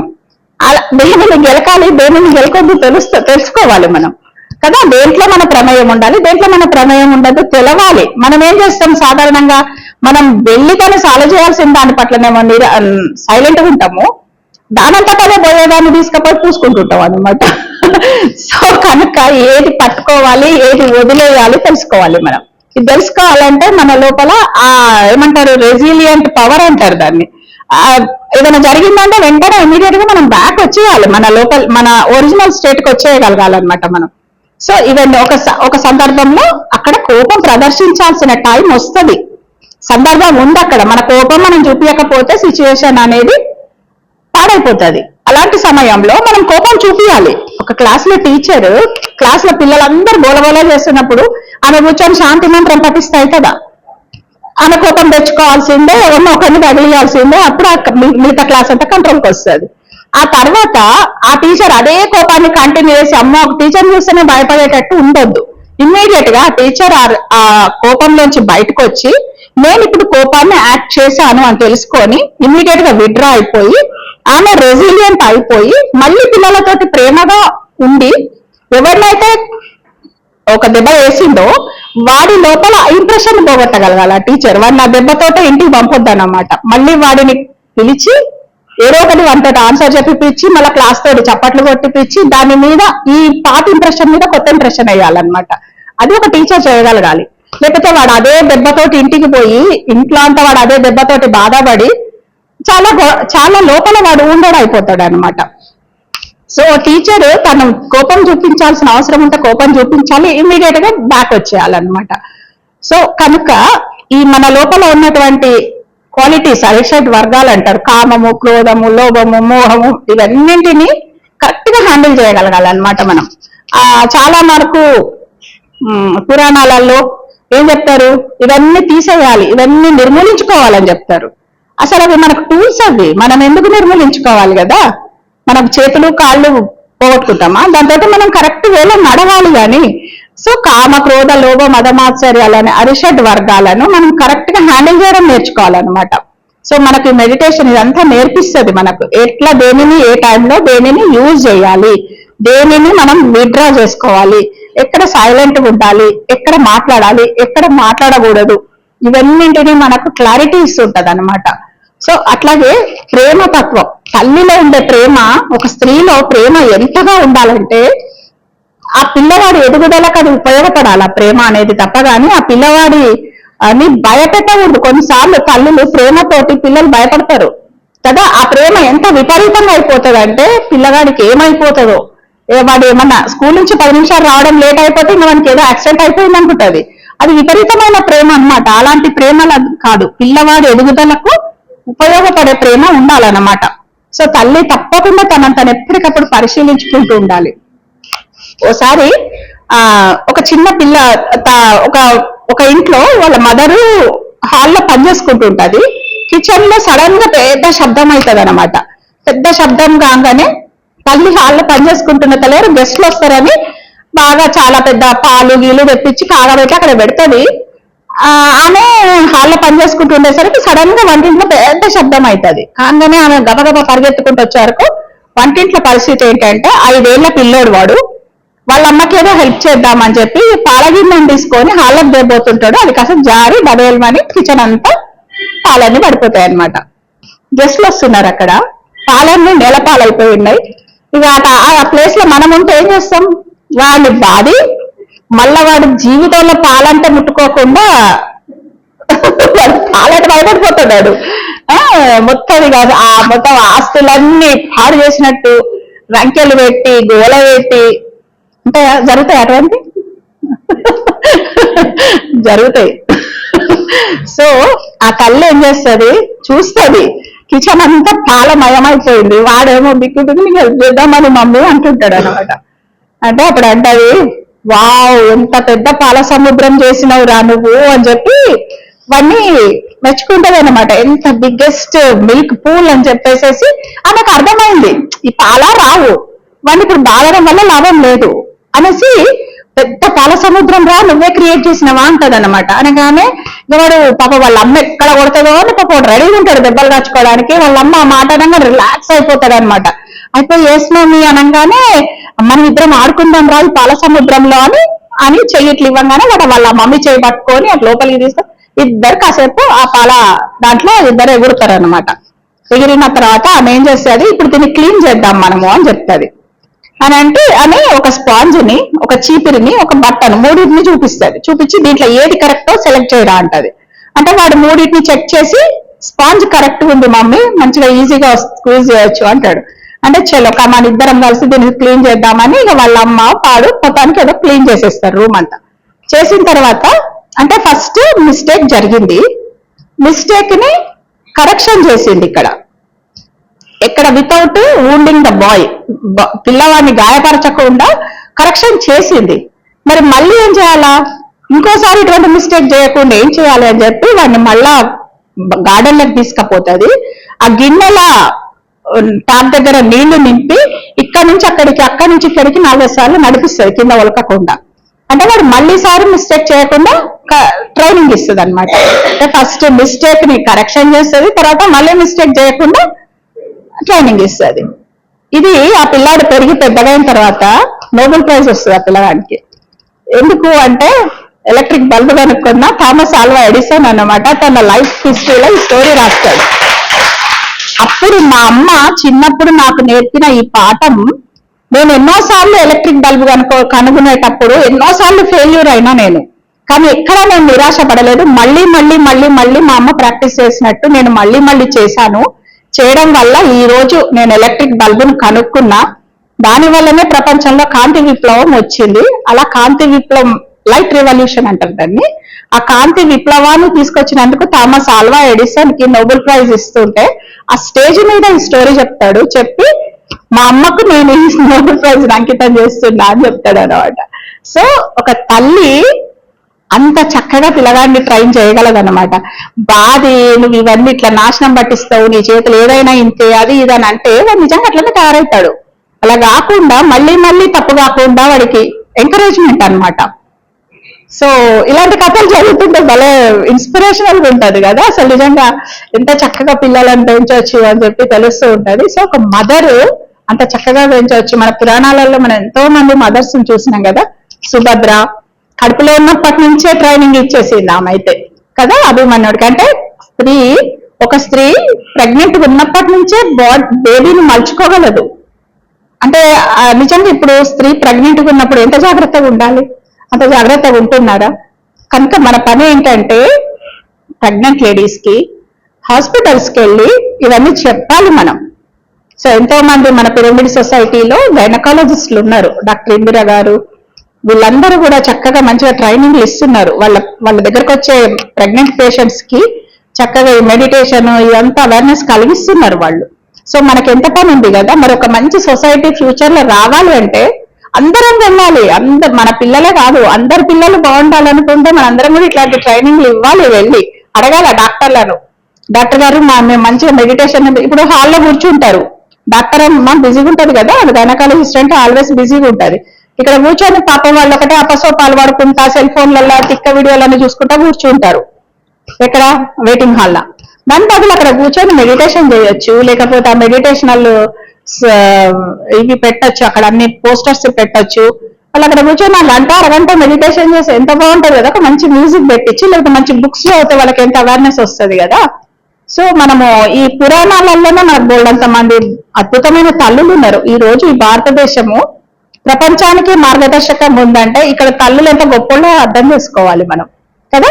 జిజియాబాయి ఛత్రపతి శివాజీని ఎంత అద్భుతంగా మలిచింది. ఝాన్సీ లక్ష్మీబాయి ఒక పిల్లోని వెనక కట్టుకొని ఆమె యుద్ధం రంగంలోకి పోయింది. మరి కుంతిదేవి, మాద్రి, ద్రౌపది, యశోధర. అసలు యశోధర షీఈస్ నాకు ఎంత ఇష్టమైన హీరోయిన్ అన్నమాట. పురాణాలలో హీరోయిన్ అంటే యశోధరనే ఇష్టం నాకు. సీతాదేవి అసలు ఆమె ఎంత ధర్మం కోసం ఎంత అద్భుతంగా నిలబడ్డది కదా ఆమె. యశోధర భర్త తనను అబాండన్ చేసి తనను వదిలిపెట్టి చెప్పా పెట్టకుండా చంటి పిల్లోడిని తోటి పసిగుడ్డును తనకు వదిలిపెట్టి ప్రేమించి పెళ్లి చేసుకున్నారు యశోధర అండ్ సిద్ధార్థుడు. అలాంటి ప్రేమించి పెళ్లి చేసుకున్న భర్త ఒక్క మాట కూడా చెప్పకుండా వెళ్ళిపోతే అసలు ఎట్లుంటది ఆ స్త్రీ హృదయం, ఎట్లుంటది ఆ స్త్రీ మనసు, ఎట్లుంటది కదా. సో ఆమె నిజంగా చాలా బాధపడ్డది. ఏడ్చింది ఏడ్చింది ఏడ్చింది. అట్లా కొన్ని రోజులు ఏడ్చుకుంటా రూమ్ లోంచి బయటకే రాలేదు ఆమె. అప్పుడు వాళ్ళ అత్తగారు ప్రజాపతి గౌతమ్ ఏం చేస్తుందంటే, అమ్మ నువ్వు ఆ ఏడుపులు బయటకు వచ్చేడు, రూమ్ లోనే ఏడుస్తున్నావు కదా, కొంచెం బయట ఉద్యానవనంలో వచ్చి అక్కడ కూర్చో నువ్వు, నలుగురు కనపడతారు నీకు అని చెప్తుంది. అంటే సరేలేనా ఆమె ఉద్యానవనంలోకి వస్తుంది అనమాట. వస్తే అక్కడ అంతఃపుర స్త్రీలందరూ వచ్చి కూర్చొని వాళ్ళ కష్టాలు చెప్తారన్నమాట. శ్రవణము, మననము, నిధిధ్యాసనము ఇది ఒక టాపిక్ అది. సో దాంట్లో వింటదన్నమాట ఆమె.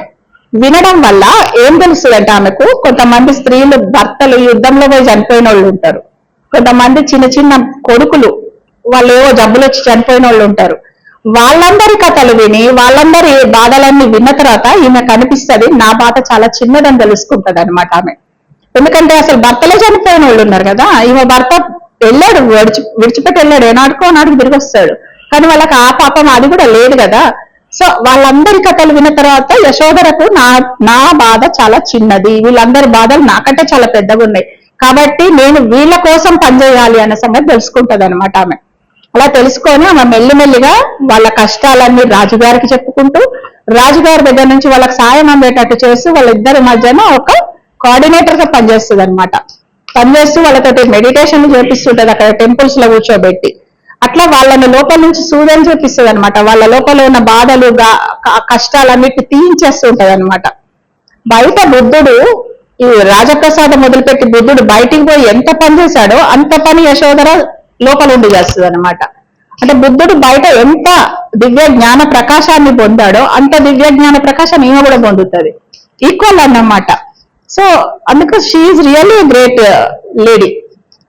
మరి ఆమె అరిచి గోల పెట్టి నన్ను భర్త వదిలిపెట్టి పోయాడు అని చెప్పేసి ఎవరి మీద కేసులు పెట్టలేదు. ఆమె కూర్చొని తనది ఏంటో తను చూసుకుంది, తను ఏం చెయ్యాలి, తన కర్తవ్యం ఏంటో ఆమె చూసుకుంది అనమాట. అలాగే మనం సీతాదేవి గురించి కూడా చదువుతాం. అసలు సీతాయనం ఎంతమంది చదివారండి? అన్టోల్డ్ స్టోరీ ఆఫ్ సీత చదవాలండి, పుస్తకాలు చదివితే అప్పుడు తెలుస్తుంది అసలు ఎంత గ్రేట్ మహాతల్లులు ఉన్నారన్న సంగతి తెలుస్తుంది అనమాట. మనం రామాయణం చదివి సీతమ్మ అంటే ఒక అంజలిదేవి లాగా ఏడ్చుకుంటూ తిరిగే క్యారెక్టర్ అనుకుంటాం మనం, కానీ అసలు సీత ఎంత పవర్ఫుల్ అంటే అసలు ఆమె నేనే వెళ్ళి రావణాసురుడి దగ్గరికి వెళ్తాను వాలంటీర్ చేసి పోతుంది అన్నమాట లంకకి. ఆమె వాలంటీర్ చేసిపోవడం వల్లనే అంత అద్భుతం జరుగుతుంటాయి అనమాట అక్కడ అన్ని. అసలు అన్టోల్డ్ స్టోరీ ఆఫ్ సీత అని ఉందండి ఒక బుక్, అది చదివితే తెలుస్తుంది సీత ఎంత గ్రేట్ క్యారెక్టర్ అన్న సంగతి తెలుస్తుంది అనమాట. సో డీనా మెరియం గారు ఆమె అమెరికన్ లేడీ, జూయిష్ లేడీ, అయినా కానీ ఆమె మన పురాణాల మీద ఎంత చక్కటి విశ్లేషణలు చేసి బ్రహ్మాండమైన పుస్తకాలు రాశారు. The untold story of Sita అని ఒక పుస్తకము, ఇంకొక పుస్తకం వచ్చి Rukmini and the turning of the time అని చెప్పి ఇంకొక పుస్తకం రుక్మిణి దేవి గురించి రాస్తారనమాట. అది కూడా చాలా పెద్ద పుస్తకము. మనం ధ్యాన జగత్తులో అవన్నీ సీరియల్ లాగా ఇచ్చాం మనం ఇవన్నీ కూడా. సో అందుకే ధ్యాన జగత్ చదవండి అని నేను మళ్ళీ రిక్వెస్ట్ చేస్తున్నాను. తర్వాత అరవింద ఘోష్ తెలుసు కదా మీకు, ఆయన పాండిచ్చేరిలో ఒక గ్రేట్ స్పిరిచువల్ మాస్టర్. ఆయన రాసినటువంటి సావిత్రి అనే పుస్తకం అన్నమాట. మనం సావిత్రి సత్యవంతుల సినిమా చూసాం కదా, వాణిశ్రీ సినిమా.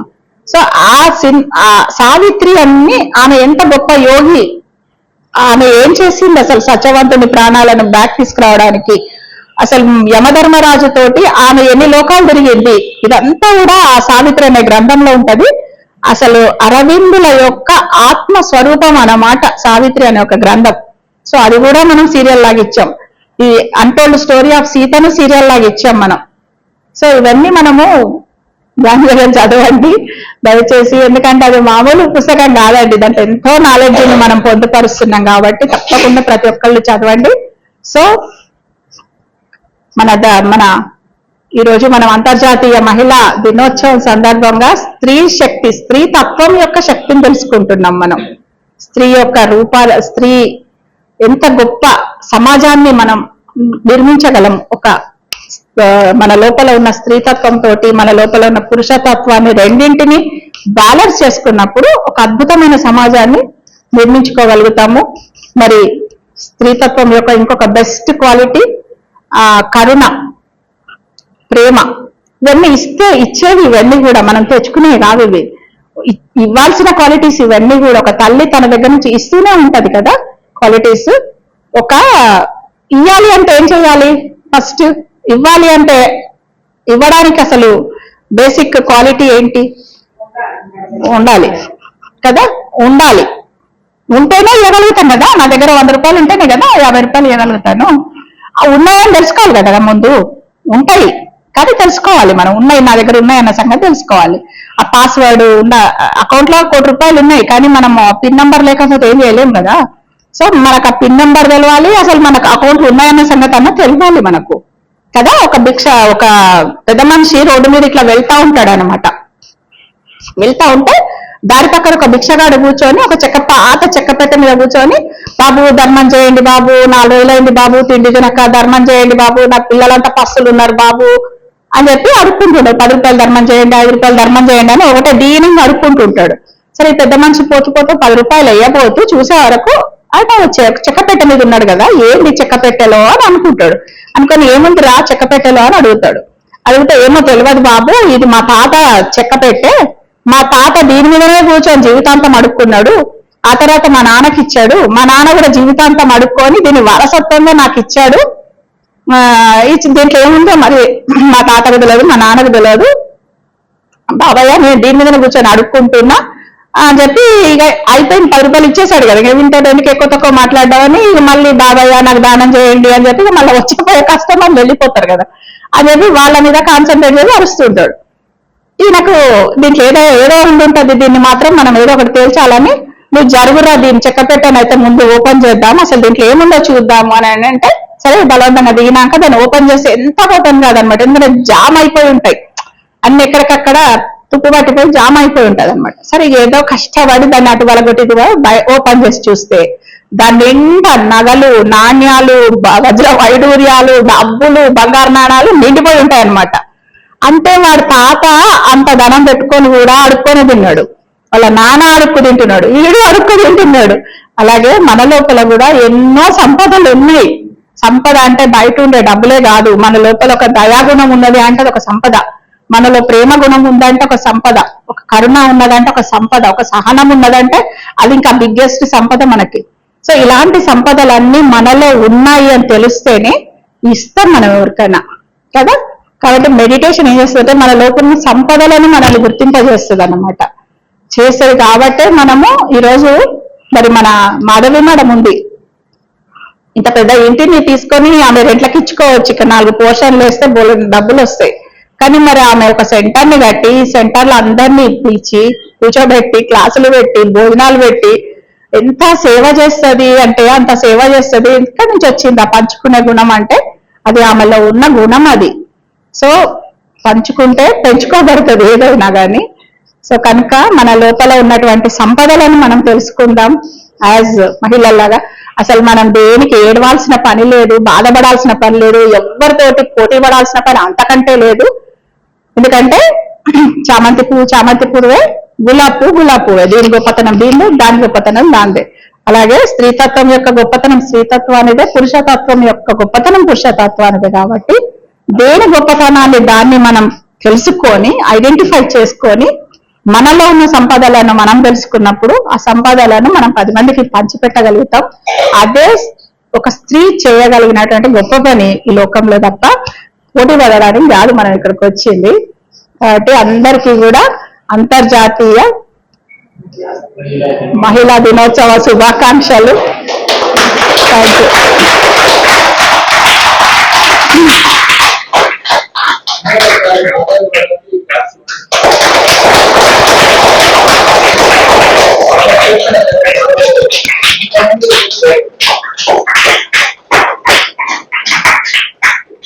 అసలు మహిళా శక్తి గురించి, మహిళల యొక్క ఔన్నత్యం గురించి పత్రిగారు చెప్పినంత ఇదిగా అసలు ఏ గురువు చెప్పలేదండి.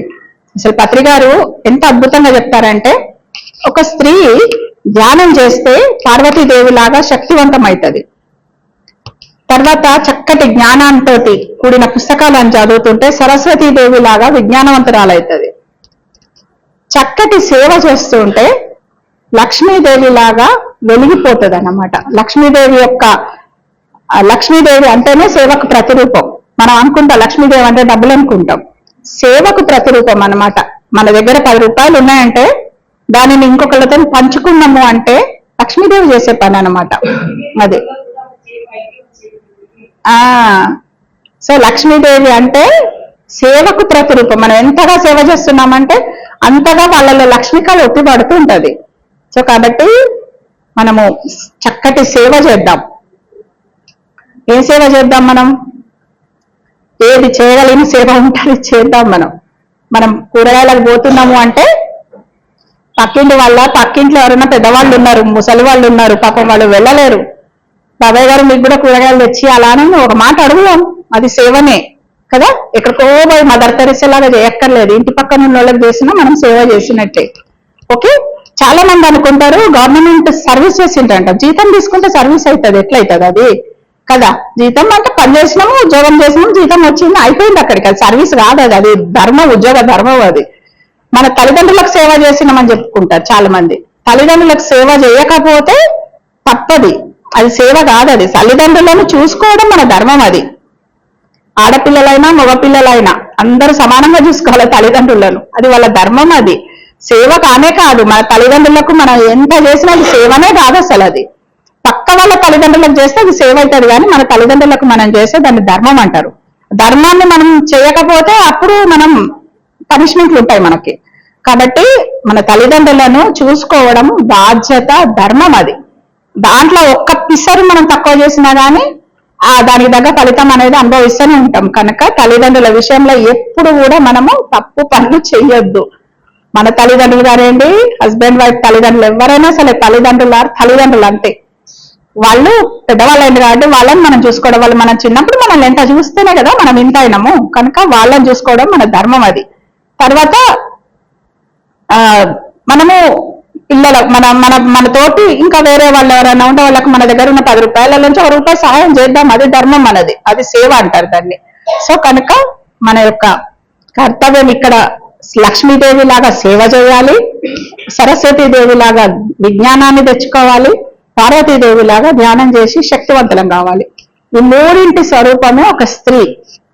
స్త్రీలో ఇన్ని లక్షణాలు ఉంటాయి. ఆదిశక్తి అని ఊరికి అనలేదు. ఆదిశక్తి ఎలా తయారవుతుంది? ఇవన్నీ ఉంటేనే ఆదిశక్తి అంటారు అన్నమాట ఒక స్త్రీని. కనుక పత్రిగారు ఒక స్త్రీల గురించి చెప్పినంత అద్భుతంగా ఎంత 2019లో మహిళా ధ్యాన మహాచక్రం అని చేసిండ్రు. ఆ ధ్యాన మహాచక్రం పేరే మహిళా ధ్యాన మహాచక్రం. ఏ ఆధ్యాత్మిక సంస్థ కూడా మహిళలతోటి ప్రత్యేకంగా ధ్యాన మహాచక్రాలు ఏం చేయించలేదు.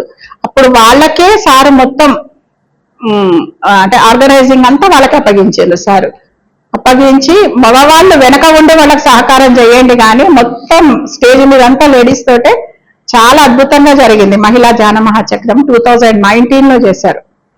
అప్పుడు స్టేజ్ మీద సారు ఇవే స్పీచ్లు ఇచ్చారన్నమాట. ప్రతిరోజు పార్వతీదేవి అంటే ఎవరు, లక్ష్మీదేవి అంటే ఎవరు, సరస్వతీదేవి అంటే వాళ్ళ గురించే 11 రోజులు సారు అదే సబ్జెక్ట్ చెప్తారనమాట. సో కనుక ఇప్పుడు స్త్రీ శక్తి తనను తాను తెలుసుకుంటోంది. కదా, తనలో ఉన్న స్కిల్స్ ని డెవలప్ చేసుకుంటుంది.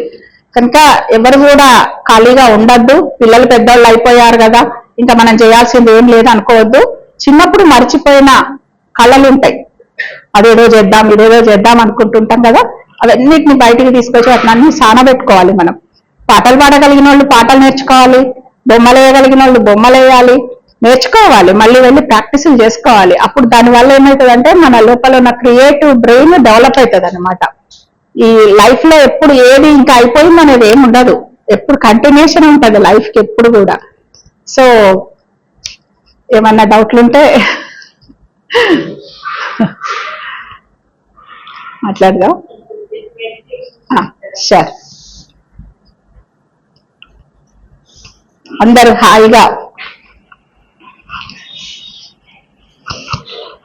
గైడెడ్ మెడిటేషన్ చేపిస్తాను కాసేపు.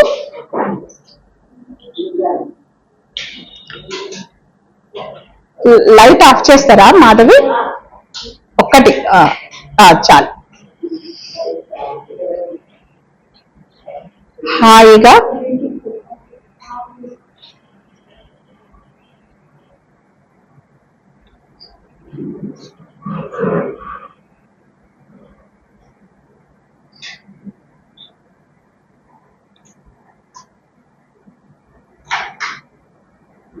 శ్వాసానుసంధానం చేద్దాం.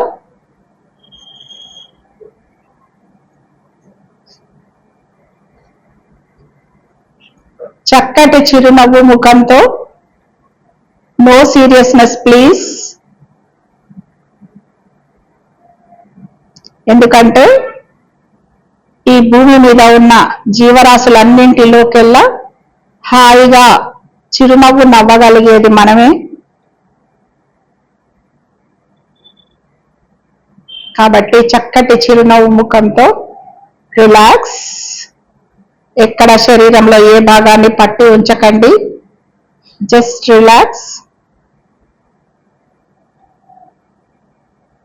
చేతులు రెండు వేళ్లలో వేళ్ళుంచి, కాళ్ళు రెండు క్రాస్ చేసి, కళ్ళు రెండు మూసుకుని అతి సహజంగా జరుగుతున్నటువంటి ఉచ్ఛ్వాస నిశ్వాసలను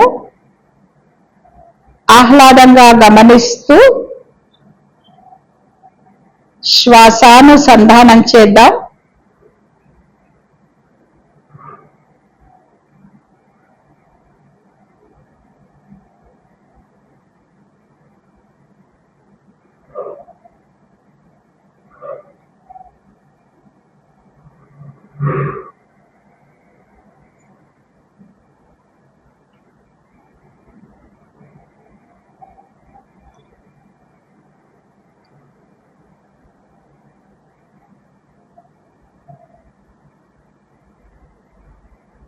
అతి సహజంగా జరుగుతున్నటువంటి ఉచ్ఛ్వాస నిశ్వాసలను హాయిగా ఆహ్లాదంగా గమనిద్దాం. ఒక సాక్షిలా గమనిద్దాం.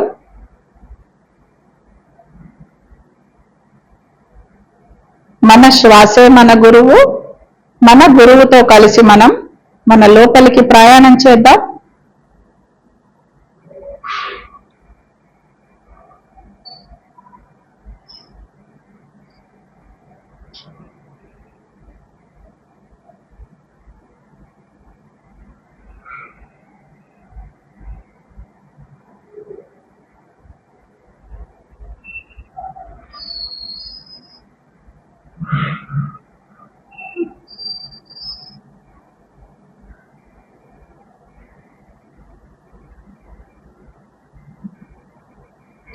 శ్వాస మీద ధ్యాస.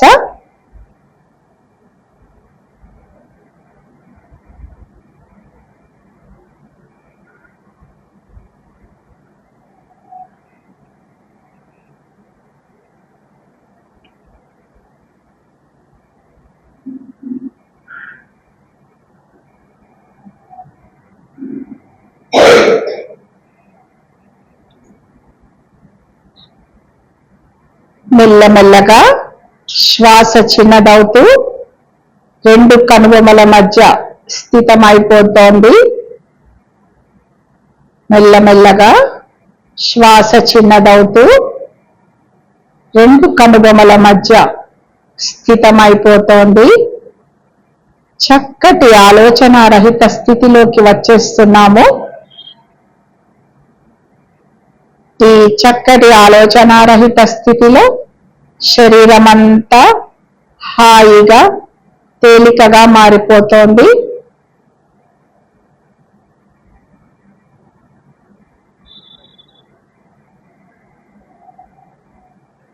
చక్కటి ఆలోచన రహిత శూన్య స్థితిలో శరీరం అంతా హాయిగా తేలికగా మారిపోతోంది.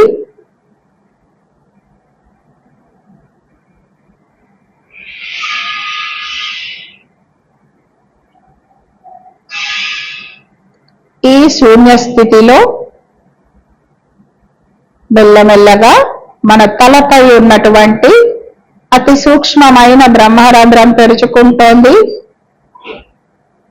మన చుట్టూ విశ్వంలో ఉన్నటువంటి అద్భుతమైన విశ్వమయ ప్రాణశక్తి ఒక ప్రవాహంలా తల లోపలికి ప్రవేశిస్తోంది. మన చుట్టూ విశ్వంలో ఉన్న అద్భుతమైన విశ్వమయ ప్రాణశక్తి ఒక ప్రవాహంలా, ఒక జలపాతంలా బ్రహ్మరంధ్రం గుండా తల లోపలికి ప్రవేశిస్తోంది. తలలోని ప్రతి ఒక్క కణాన్ని శక్తివంతం చేస్తోంది. ఆ ప్రవాహాన్ని అనుభూతి చెందుతూ ఉండండి. తల లోపలికి ప్రవేశిస్తోన్న విశ్వశక్తి ప్రవాహం తలలోని ప్రతి ఒక్క కణాన్ని శక్తివంతం చేస్తోంది. మెల్లమెల్లగా నుదుటి భాగంలోని ప్రతి ఒక్క కణాన్ని శక్తితో నింపివేస్తోంది. విశ్వమయ ప్రాణశక్తి కుడి కంటిలోకి ప్రవేశిస్తోంది. కుడి కంటిలోని ప్రతి ఒక్క కణాన్ని శక్తితో నింపివేస్తూ ఎడమ కంటిలోకి ప్రవేశిస్తోంది. విశ్వమయ ప్రాణశక్తితో ప్రతి ఒక్క కణం నిండిపోతోంది. ఇప్పుడు మెల్లమెల్లగా కుడి చెవిలోకి ప్రవేశిస్తోంది. విశ్వమయ ప్రాణశక్తి ప్రవాహం కుడి చెవిలోని ప్రతి ఒక్క కణాన్ని శక్తివంతం చేస్తూ ఎడమ చెవిలోకి ప్రవేశిస్తోంది.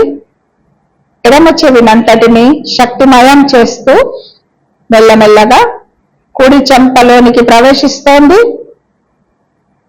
కుడి చెంపలోని ప్రతి ఒక్క కణం కూడా విశ్వశక్తితో నిండిపోవడం చూస్తున్నాము. మెల్లమెల్లగా ఎడమ చెంపలోని ప్రతి ఒక్క కణం కూడా శక్తిమయమైపోతోంది. నోటి భాగము, ముక్కు, ప్రతి ఒక్క కణం కూడా విశ్వశక్తితో నిండిపోతోంది. తల, ముఖమంతా కూడా విశ్వమయ ప్రాణశక్తి ప్రవాహంతో నిండిపోవడం మనం అనుభూతి చెందుతూ ఉన్నాము.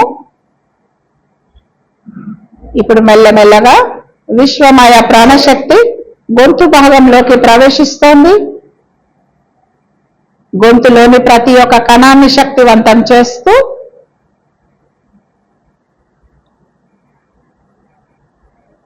కుడి భుజంలోకి ప్రవేశిస్తోంది. కుడి భుజంలోని ప్రతి ఒక్క కణాన్ని శక్తితో నింపివేస్తూ కుడి మోచేయి, చేయి, అరచేతినంతటిని శక్తిమయం చేస్తోంది. విశ్వమయ ప్రాణశక్తి ప్రవాహం ఇప్పుడు ఎడమ భుజంలోకి ప్రవేశిస్తోంది. ఎడమ భుజంలోని ప్రతి ఒక్క కణాన్ని శక్తివంతం చేస్తూ ఎడమ మోచేయి, చెయ్యి, అరచేతినంతటిని శక్తిమయం చేసేస్తోంది. విశ్వశక్తి ప్రవాహం ఇప్పుడు మెల్లమెల్లగా ఛాతీ భాగంలోకి ప్రవేశిస్తోంది. ప్రతి ఒక్క కణాన్ని శక్తితో నింపివేస్తూ కడుపు, నడుము, కటి భాగాలన్నింటినీ, ప్రతి ఒక్క కణాన్ని, ప్రతి ఒక్క కండరాన్ని, మరి ప్రతి ఒక్క అవయవాన్ని శక్తిమయం చేసేస్తోంది విశ్వమయ ప్రాణశక్తి. ఇప్పుడు మెల్లమెల్లగా కుడి కాలిలోకి ప్రవేశిస్తోంది. కుడి కాలిలోని ప్రతి ఒక్క కణం కూడా శక్తిమయం అయిపోతోంది. పాదము, అరికాలు, మోకాలు ప్రతి ఒక్క భాగం కూడా విశ్వశక్తితో నిండిపోవడం మనం చూసుకుంటున్నాము. ఇప్పుడు మెల్లమెల్లగా ఎడమ కాలిలోని ప్రతి ఒక్క కణం కూడా శక్తితో నిండిపోతోంది. ఎడమ మోకాలు, కాలు, అరికాలు, పాదము ప్రతి ఒక్క భాగం కూడా విశ్వమయ ప్రాణశక్తితో నిండిపోవడం మనం చూసుకుంటున్నాము. మై డియర్ ఫ్రెండ్స్, తల నుంచి మొదలుకొని అరికాళ్ళ వరకు ప్రతి ఒక్క కణం కూడా విశ్వశక్తితో నిండిపోయి కాంతిమయ దేహంలా మారడం మనం చూసుకుంటున్నాము. ఆ విశ్వశక్తి ప్రవాహాలను అనుభూతి చెందుతూ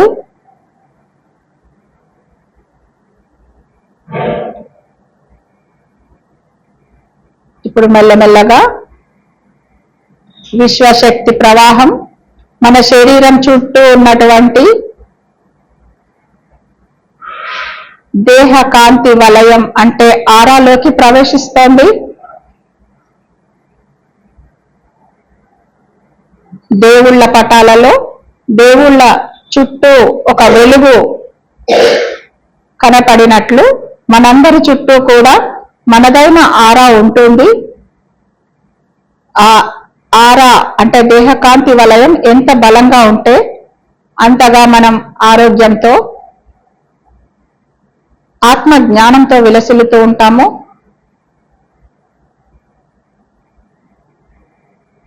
మన యొక్క దేహకాంతి వలయాన్ని బలంగా మార్చినటువంటి విశ్వమయ ప్రాణశక్తి ప్రవాహం ఇప్పుడు ప్రాణమయ కోశంలోకి ప్రవేశిస్తోంది.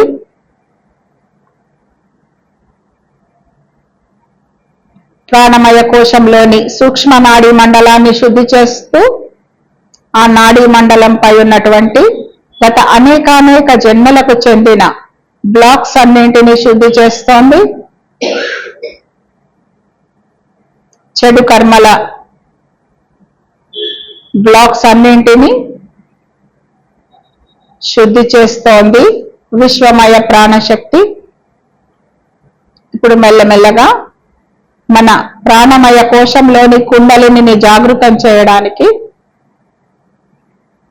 సూక్ష్మ మేరుదండం చిట్ట చివర ఉన్నటువంటి మూలాధార చక్రంలోకి ప్రవేశిస్తోంది. భూతత్వంతో నిండిన మూలాధార చక్రాన్ని ఉత్తేజితం చేస్తూ మనలో ఉన్నటువంటి సకల భయాలను మనకే తెలియకుండా మన చిన్నతనం నుంచి మనలో పేరుకుపోయిన భయాలన్నింటినీ మన నుంచి దూరం చేస్తోంది మూలాధార చక్రం.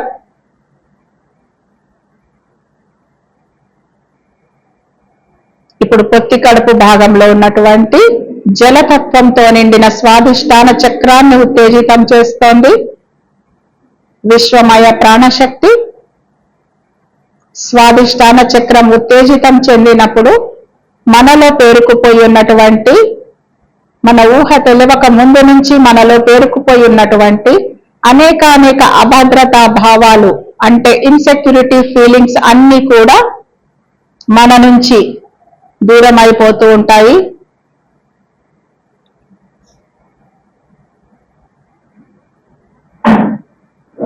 ఇప్పుడు మెల్లమెల్లగా విశ్వమయ ప్రాణశక్తి నాభి భాగంలో ఉన్నటువంటి అగ్నితత్వంతో నిండిన మణిపూరక చక్రంలోకి ప్రవేశిస్తోంది. మణిపూరక చక్రాన్ని ఉత్తేజితం చేస్తూ మనలో ఉన్నటువంటి అహంకారాలన్నింటినీ దూరం చేస్తోంది. మన యొక్క సహజ నిజ స్వరూపాన్ని మనకు తెలియజేస్తోంది.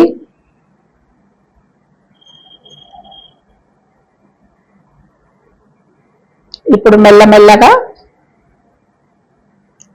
హృదయ భాగంలో ఉన్నటువంటి అనాహత చక్రంలోకి ప్రవేశిస్తోంది విశ్వమయ ప్రాణశక్తి. వాయుతత్వంతో నిండిన అనాహత చక్రాన్ని ఉత్తేజితం చేస్తూ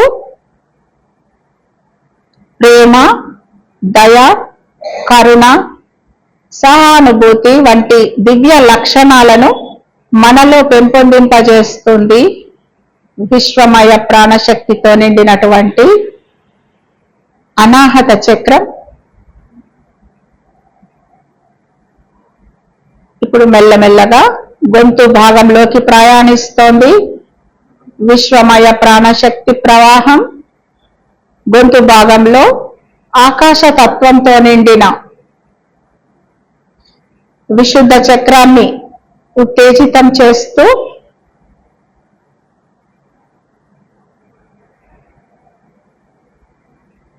మన స్వరపేటికకు కావలసిన శక్తిని ప్రసరింపజేస్తూ మనలో మాట మీద ధ్యాసను పెంపొందింపజేస్తూ మన మాటే మంత్రంలా మారే శక్తిని కలగజేస్తూ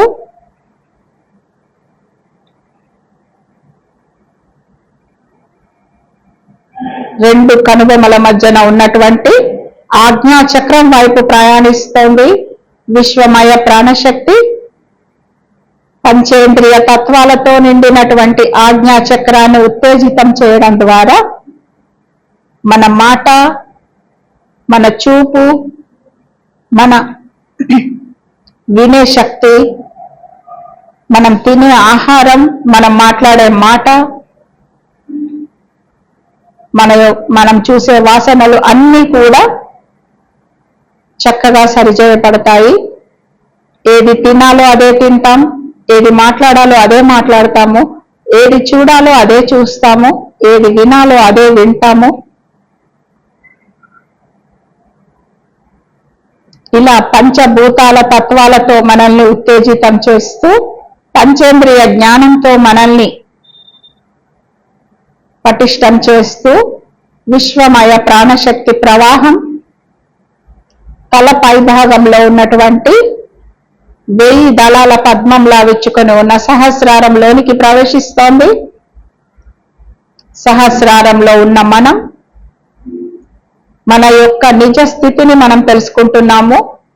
మనమందరం కూడా అనేకానేక నక్షత్ర లోకాల నుంచి ఈ భూమి మీదికి కార్యార్థులుగా విచ్చేసినటువంటి నక్షత్ర లోకవాసులం.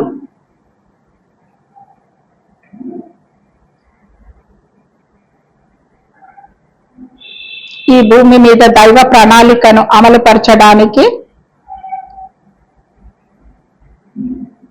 కోటాను కోట్ల నక్షత్ర లోకాల నుంచి ఈ భూమి మీదికి దిగి వచ్చినటువంటి కారణ జన్ములం మనమందరం. ఇక్కడ మనం చేయాల్సిన పని ప్రతి క్షణం మనం ఆనందంగా ఉంటూ ఈ ఆనందాన్ని, మనలో ఉన్న ఆనందాన్ని లోకాల్లోకి పంచడం, ప్రతి ఒక్కరికి ధ్యానం నేర్పిస్తూ ప్రతి ఒక్కరిని చక్కటి గ్రంథాలను చదివిస్తూ పిరమిడ్ శక్తిని తెలియజేస్తూ ప్రతి ఒక్కరిని శాకాహారుల్లాగా మలచడమే మనం ఇక్కడ చేయాల్సిన కర్తవ్యం. మనం మారితే చాలు, ప్రపంచమంతా మారిపోతుంది. మై డియర్ ఫ్రెండ్స్, మన నడవడికను, మన ప్రవర్తనను, మన ఆలోచన ధోరణులను చూసి ఎదుటి వాళ్ళు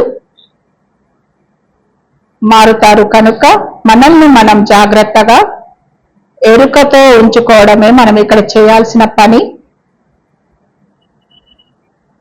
ఈ పనిని చేయడానికి మనం ఎన్నోసార్లు ఈ భూమి మీదకి వచ్చాము, వెళ్ళాము. ఎన్నోసార్లు ఈ అద్భుతమైన విశ్వ ప్రణాళికలో మనం పాల్పంచుకున్నాము. ఇప్పుడు కూడా విజయవంతంగా మనం పనిని చక్కబెట్టుకుంటాం.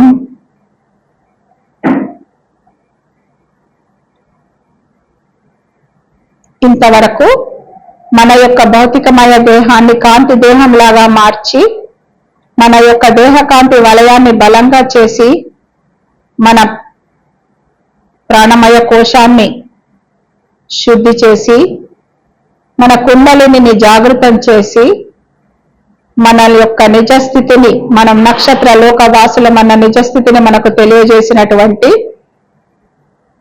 విశ్వమయ ప్రాణశక్తికి మనం కృతజ్ఞతలు తెలుపుకుందాం.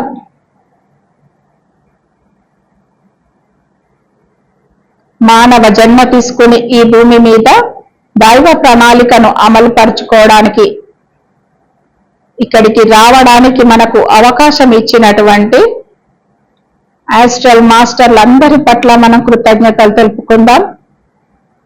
బ్రహ్మర్షి పితామహ పత్రిజీకి మన కృతజ్ఞతలు తెలుపుకుందాం.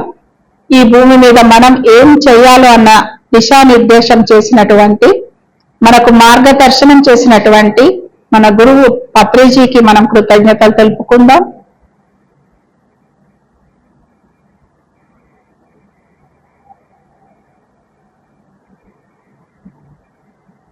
మనలో ఉన్నటువంటి స్త్రీ తత్వానికి కృతజ్ఞతలు తెలుపుకుందాం. మనలో ఉన్నటువంటి పురుష తత్వానికి కృతజ్ఞతలు తెలుపుకుందాం. మనలోని స్త్రీ తత్వాన్ని దివ్య స్త్రీ తత్వంగా మార్చుకుందాం. మనలో ఉన్న పురుష తత్వాన్ని దివ్య పురుష తత్వంగా మార్చుకుందాం.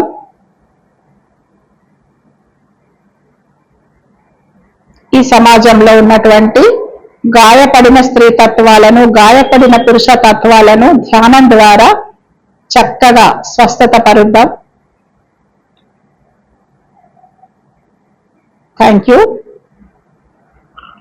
మెల్లమెల్లగా 2 చేతులు కళ్ళ మీద ఉంచుకుంటూ 5, 4, 3, 2, 1, 0.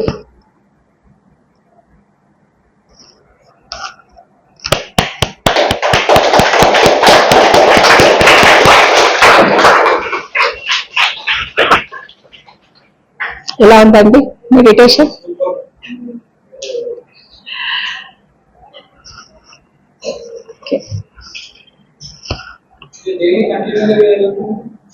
ఏం సార్ ఇదియా? చేయలేదండి వీడియో ఇంతవరకు ఎప్పుడు, కానీ మీరు చెప్పుకోవచ్చు కదా సజెషన్స్. ఇది హీలింగ్ సజెషన్స్. ఈ రోజు వచ్చిందా? ఇప్పుడు వచ్చిందా ఏమన్నా? ప్రాక్టీస్ చెయ్యండి. ప్రాక్టీస్ ఎంత మీకు అలా అవుతుంది అంటే ఇంకా డోస్ పెంచండి. గంట బదులు 2 గంటలు చేయండి. అదే ఒక టెక్నిక్ ఏంటంటే, జనరల్ గా మనము బాగా ఆలోచనలు వస్తున్నాయి అనుకోండి, కంటిన్యూస్ గా ఒకదానికి ఒకటి ఎట్లుంటదంటే, సపోజ్ ఆలోచనలు చాలా సిల్లీగా ఉంటాయి, అవేం పెద్ద మీనింగ్ఫుల్ ఆలోచనలుగా పాడు కావాలి. కళ్ళు మూసుకొని కూర్చుంటామా, ఒక కుక్క ఎక్కడ మొరుగుతుంది, బౌ అని పడుతుంది, అక్కడ వాళ్ళ గిన్నెలు కడుగుతుండ్రు కదా, అట్లనే ఏదైనా కుక్క సౌండ్ వచ్చింది అనుకోండి, ధ్యానంలోనే ఉంటాం మనం. బయట వాళ్ళు చూస్తే అమ్మో వాళ్ళు సీరియస్ గా ధ్యానం చేసుకుంటున్నారా అని అనుకుంటారు. కానీ మనం ఏం చేస్తాము, కుక్క సౌండ్ రాగానే, చిన్నప్పుడు నా దగ్గర ఒక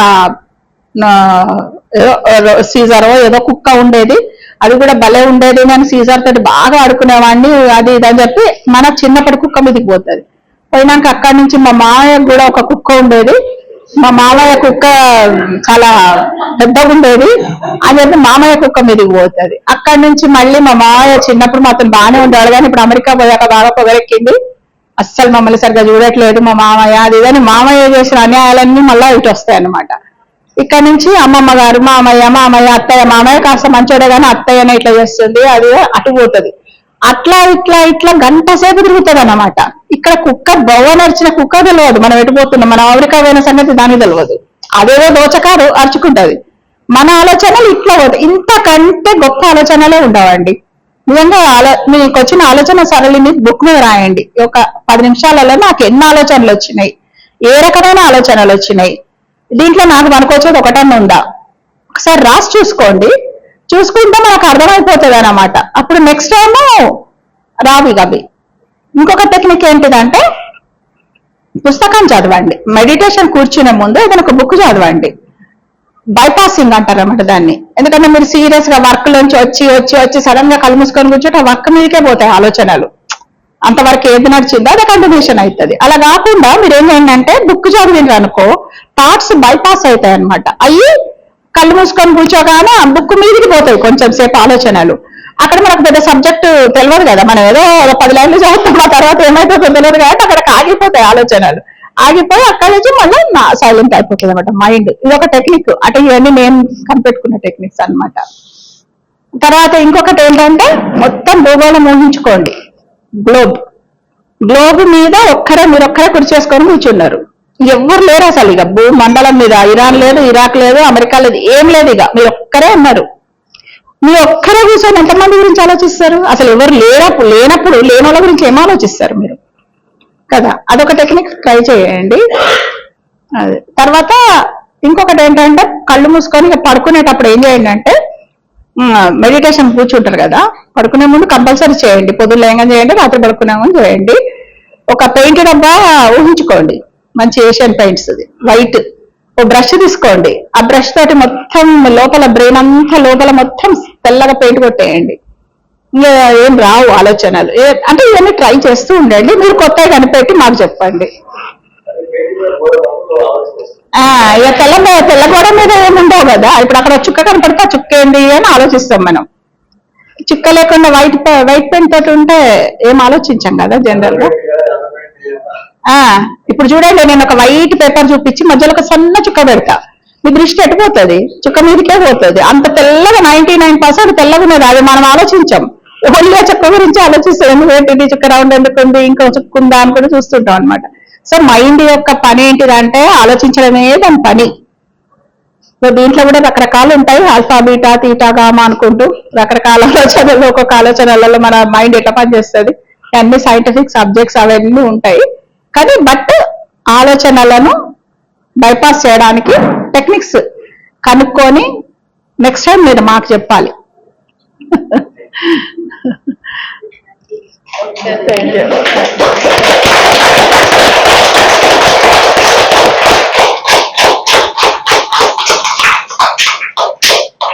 తప్పకుండా మనం సాంకేతికత తీసుకుందాము, అందులో జ్ఞానాన్ని మనం తీసుకుందాము. Thank you madam. Thank you Madhavi. ఇలాంటి గొప్ప అవకాశం, అది కూడా అంతర్జాతీయ మహిళా దినోత్సవం సందర్భంగా గొప్ప అవకాశం ఇచ్చినందుకు మాధవికి చాలా థ్యాంక్స్. ఎందుకంటే మనం ఒకరితో ఒకరు మాట్లాడుకుంటుంటే ఇంకా కొత్త ఆలోచనలు వస్తుంటాయి కదా, కొత్త స్కిల్స్ డెవలప్ అవుతుంటాయి. So thank you very much.